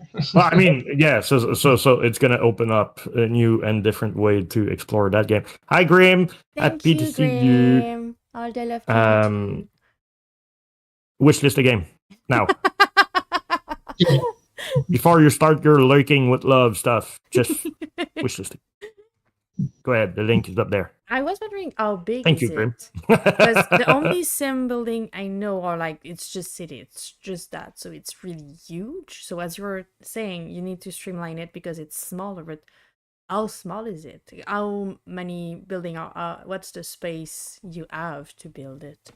That's why you have that camera going on top, I guess, so you can see from the top of it, like everything happening. Yeah, exactly. So like when you have the camera going from the top, that's the city building mode. That's when you're in the mode of the city, and then when you come up. The reason we want to streamline it actually is not because of the size. No? It's because we need to balance it with the other gameplays. So our game isn't a city builder. Yeah. It's a roguelike city builder and everything else, right? So that's why we want to streamline it. You're not here to play a city builder. You're here to play the combination of these things together. The size that you see in the game right there is a little smaller than what we're going to have. Okay. I'd say that we still want to. I'm saying there's a 90% chance that our city is going to be a lot bigger. So about twice the size than what we see in the trailer. So we are playing with making the tile map a little smaller, making the buildings a little smaller, and then being able to actually expand your city. So like as you play, your city gets bigger. That's one of the things we're working on right now to get out of the way, to get people to play test, to see if that bigger city is a better experience. But like I say, 90%, like we're very confident that's an important feature that needs to be in our game. Cool. We've heard that feedback a lot from players too. Can we make the city bigger? Can we make it bigger? More space. So, you know what? Yeah, more space for sure. You know, like we need more space. It's helpful. So we are working hard at making it happen. But I can understand the need to, and like I haven't tested the game, so I like once I get my hands in it, I might be I might tell myself wrong, but like the city's building aspect of it is usually, like Jess said, how can I get my town as big as possible, right? So that's the only end game that you can have in those games. In Citadel, you have an adventure that goes with it. So your town is going somewhere, literally. So that's the interesting. and if you build lots of buildings, we have a smog meter, and if you build buildings, most buildings, they generate smog, so it's like pollution. And so like if you are building lots of buildings very quickly, that's probably not a good thing. So like you need to balance that with like building trees that help remove smog and things like that. That's cool. And if people ask for more, that means that they think it's really cool and they want more of it. So that's a good sign too. On a scale of like 1 to 10, 10 being I want to kill myself and 1 being it's super easy, how hard is it to balance everything in that? Oh, to balance it. Oh yeah, that's a tough one. I thought you were going in a different direction on that one, but yeah, to balance it, it is. I would say it's a 15. It's a 15 for sure. Okay. It's tough. We have some Excel sheets to help some things. Like what size should the buildings be? What shape should they be? How much should they cost? How much bonuses do they give? And that's just the buildings, like what about the enemies? How much damage should they do? How quickly should they move? How quick should the drill move? Yeah. How update a module, how impactful should that be? We want it to feel good, but it can't be too, there's so many. So yeah, that's the fun factor versus the challenge factor, which are in a sense subjective. I don't know the English word for that, but yeah. It must make some interesting meeting. And a lot of sheets with all of them. Yeah. Oh my God. We do have lots of things. Yeah, balancing is a constant process. It is an always forever going process. Before, like I said, we did lots of exploration. I wish we did more exploration in the beginning, because there's also a lot of things where it's like, okay, now we're just scrap this, now we scrap that. Like we're past that stage now. We know exactly what we want in our game. But for a while, it's like, okay, we're changing this now. Oh, that changes all the balancing. Yeah, like the domino effect of my God, that must be something. So, but now we're at the stage where we can do balancing pretty confidently now. Like, okay, like we know if we change this thing, it's not gonna change everything, right? The one thing is just the buildings now, because like I said, we want to make the tiles bigger. So that does change our balancing a fair bit. Like, okay, what's going to be the cost and the size and everything, so that will change things. But after that, beyond that, like everything is going to be much easier to balancing in your life. How is it going? Because you're a teacher, you have Studio Moka, and you have life, if ever you have time for it. Yeah, so the time to build all those Legos behind him. No, that must be going great. That's a great question. I don't know if I fully believe 100% the work-life balance. I do believe we need balance in our life, for sure. I'm a strong proponent of that. But I think when work is what you enjoy doing, it's part of your passion, then like you don't need that balance because it's already integrated into that balance. Now, if I was working a 9 to 5 that I don't really want to be doing, then I do need balance. I'd probably be making games. So it is easy for me, for the most part, to like go and be making the game. I'm motivated. I want to. It's not always the case. Sometimes there's things in the game that I just don't want to do. It's like maybe it's boring or complicated, or I'm not sure how to go about it. In the studio, though, we definitely want to advocate. We try to advocate for work-life balance as much as possible. Even though like we all have our own schedules and part-time, like we want to make sure people aren't overwhelmed or crunched. We have a timeline, but our timeline moves if we have to. Like it's, we understand that, especially given our situation too, since we're financing and situation on top of that, especially.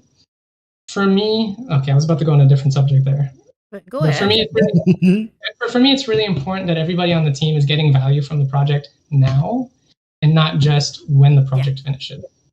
So like I've had conversations with the team members to see like what are their long-term goals, like how can we help facilitate towards building that, even if our game is a flop and we don't do anything, like are we still helping you achieve something, a skill or goals or portfolio piece, whatever it might be, right? Or we have like our narrative designer, she's not doing narrative design at work, but she really wants to. Say, okay, well, you can do it here. Narrative design's here at Citadel now. Like this is, we're helping you with that path, for example. Hey, Mama. Happy Wednesday to you too. I'm sorry. Mama Hippie. Yeah.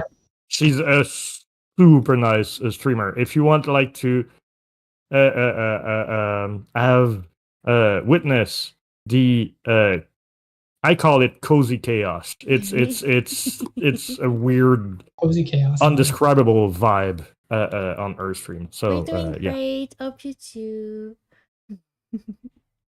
Mama, I before really you love the positive vibe, and like it's really refreshing because every time we were working on the project, we're like, we're not giving money enough, and we're not bringing the same asset that the big AAA studio can. But what we can bring is, what do you want to do? How can we help you? How can we? We're gonna tell you every time we find a job, so you can apply to it if you want and you're interested. But that's what we can bring, and seeing other people that thinks that to appreciate the people that help you build that game, because we could not do those games without the people helping and being part of it. So being grateful for, it's not my game, it's her game alone. It's not that, it has nothing to do with that. So I really love every time I see someone that's really passionate about his team and about the people that do that magic. It's really cool. Yeah. Muskiket mentioned I Muskiket. I'm guessing that she works somewhere near you. She's basically my wife. Muskiket is your wife? So your wife is a cat, because I see a cat. I see the cutest cat. Is it a cat? Looks like a cat with a hat. I want to see that cat with the hat. What? Where do you see that? I see it on the corner, like it's the avatar picture. Our profile picture. Yeah. Yeah, that's Moka. That's Moka, but we put a little. The cutest creature ever. If you click on our username, it is the cutest cat. I love it's him. Moka, the CEO of Studio. All the respect to that CEO, the cutest creature with the little hat. I'm kind of in love with that little face. Yeah, Moka is the boss at the studio. She's the one in charge. And she's not telling you to have a better work balance, because no, she doesn't. She doesn't. She tells me she basically gets the whip out. Oh, she tells me to go back. Yeah, I get it. That's the way cats are. Best bust. Unless there is like food involved. Yeah, we got the twos. I should be careful saying that word out loud. I'm gonna come running. Shake it so we can see Moka. Oh yeah, I should get some trees, start shaking them.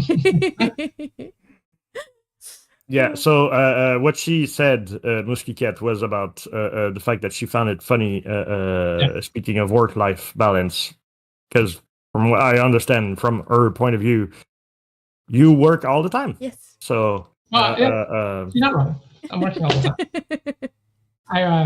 It's not about the actual, and I think work-life balance should be defined as what is work? Because like you said, if you enjoy the work that you're doing, it's not really working in the work sense of the word. So that's how my grandpa would define it. Work isn't work when you're enjoying it.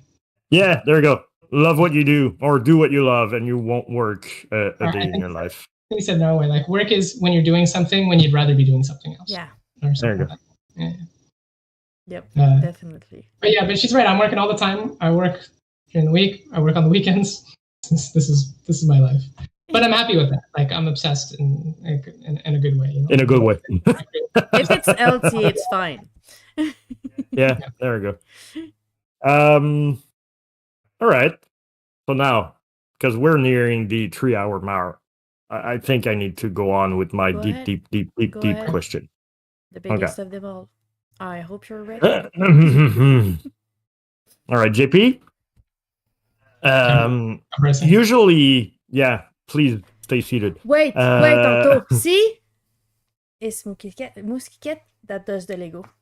Muskiket is the Lego person. It's not me that does the Lego. It's Muskiket that does the Legos, yeah. Which, by the way, is an awesome nickname. I would like I to stumble steal every that time I try to say Muskiket. Muskiket. Musky cat. It's really awesome. All right, so just a random word that we. Yeah, but it's beautiful. Sounds rolls weirdly in the mouth, but still works. It's like cute. It's like a kawaii version of moustique or something. I don't know. You're spending too much time with your girls using the word kawaii. Yeah, I know. I should be saying kawaii. We use a musky cat for something that's cute. Yeah. Like or like a little pet or something we see outside. Oh, it's a musky cat. Oh, it's a little musky cat. I'm sorry, someone wants to say hi. Hi, Elfie. Ooh, oh, that's Elfie. Yeah. You need attention? Okay, so are we ready for that segment of the show? I'm leaning back. Okay. So JP and Musky Cat, I guess, will want to chime in because it's a deep question. Yeah. It's a series of questions. It's a long, winding question. Okay. Usually, I'm gonna say it because we didn't have time to prepare you, JP, for that question. Usually, what we do is at some point before the interview, I would say or announce or prepare the person. It's gonna take forever for us to ask that question. Okay. Yeah, I'm going in blind. Yes, that's the mystery of it. Please let me do my job. I'm sorry. All right. Thank you, Jess. So, usually prepare because it's a hard question, and sometimes people might react differently on stream with that. Okay. Please remember that you're live, right? So okay. It's really important. Okay. Okay. I'll compose myself. Like I said, stay seated.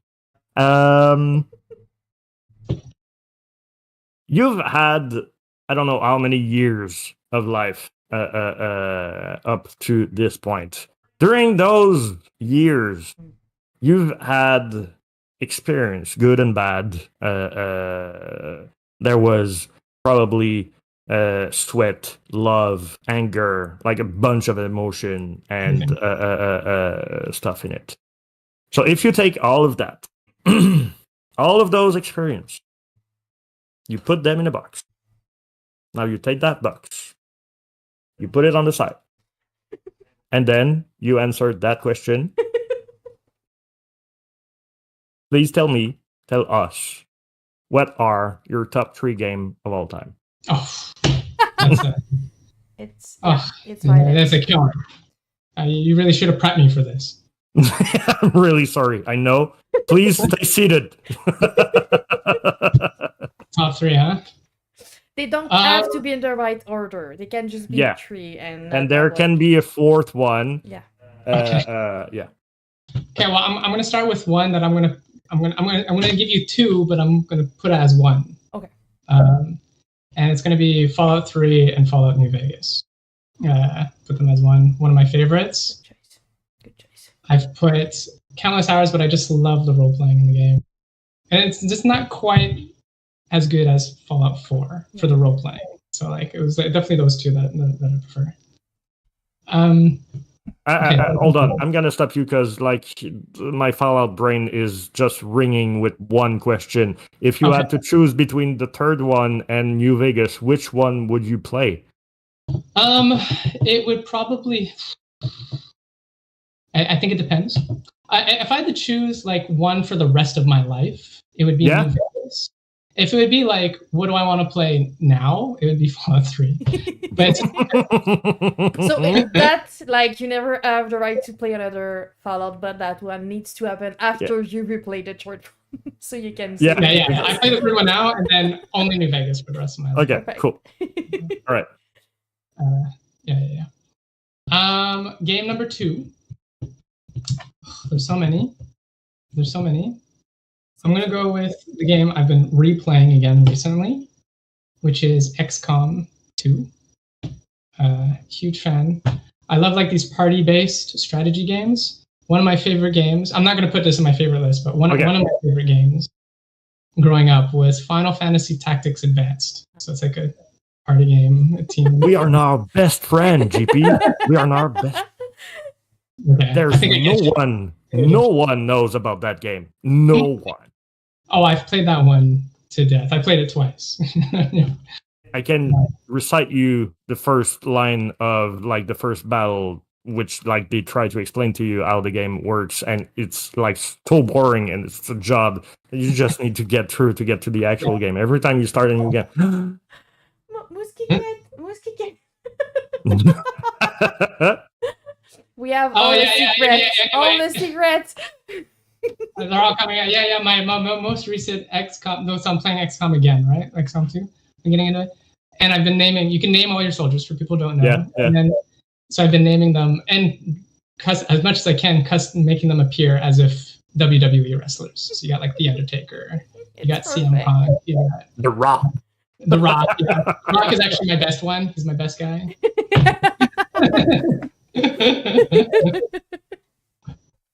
So I've been having that. Oh, that's awesome. Oh, that's awesome. Thank you, Whiskey Kid, for sharing that. And then the third one. I'm gonna have to go with, I think, Oxygen Not Included. This is what I think I played that one. Is there a chicken in that game? Or am I? But you have there's these, what they call them dupes for duplicants, stuck in the middle of an asteroid, and it's like a base building experience, 2D side-scrolling base building experience. Okay. And you have to work with all these very intricate and complicated systems. Like you got to pipe water to make your toilets work, and you got to make oxygen so that the dupes can breathe inside the asteroids. And then you got to pump gases into different places. Very, very technical, very complicated. But I love it. You can think, if you know Dwarf Fortress, you can think it's like an easier version. It's an easier version of Dwarf Fortress. Okay. And a side-scrolling view. So you make orders, set up a blueprints, and I haven't gone through all the content. There's so much content in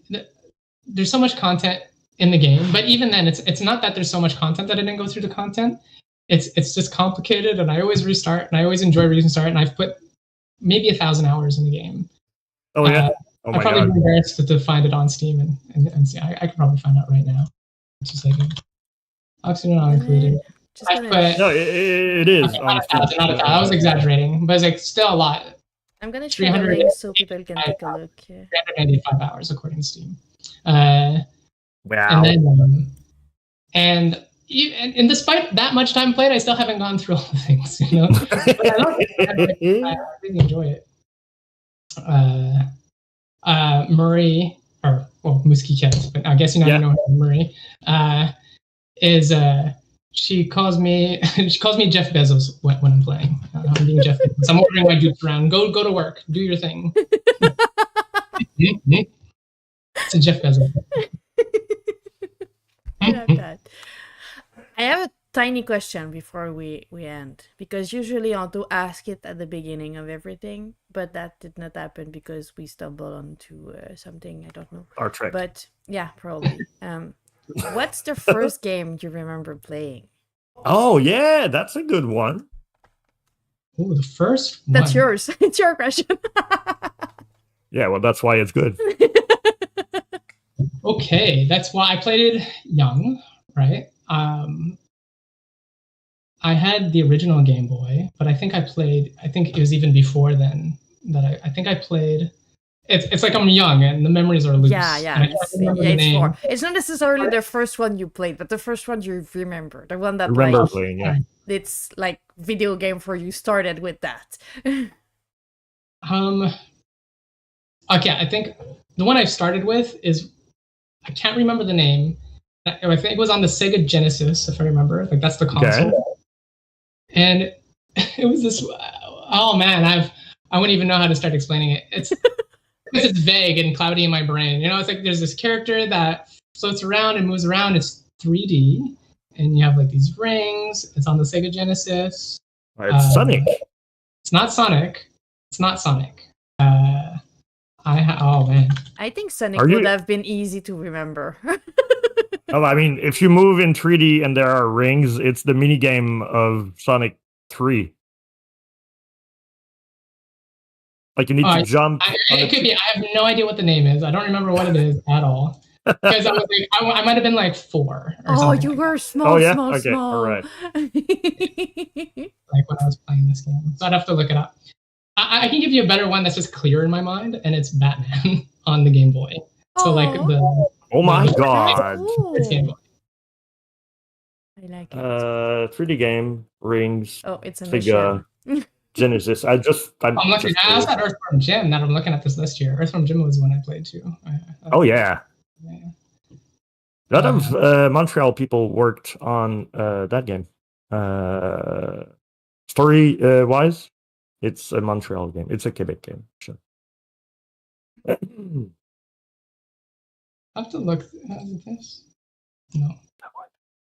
I could even have like the console wrong. Who knows? Maybe I got everything wrong. I'll have to. Yeah, well, I mean, it comes from way back when, you know. I still play Genesis games from time to time for the fun of it. Trying to get. I don't know if you ever played Comics Zone. No. It's a super rare game that I never played when I was a kid. I discovered it through emulating, and you essentially play as a comic character in a a comic page, and you go through every little. I mean, design wise, considering that it came out in 1995, it was a cartridge. Yeah. Near CD quality audio, and you were actually punching your way through every wide bar between every square. That's a cool concept. It is really. I never seen that done after. So yeah, that's really cool. Yeah, that's pretty neat.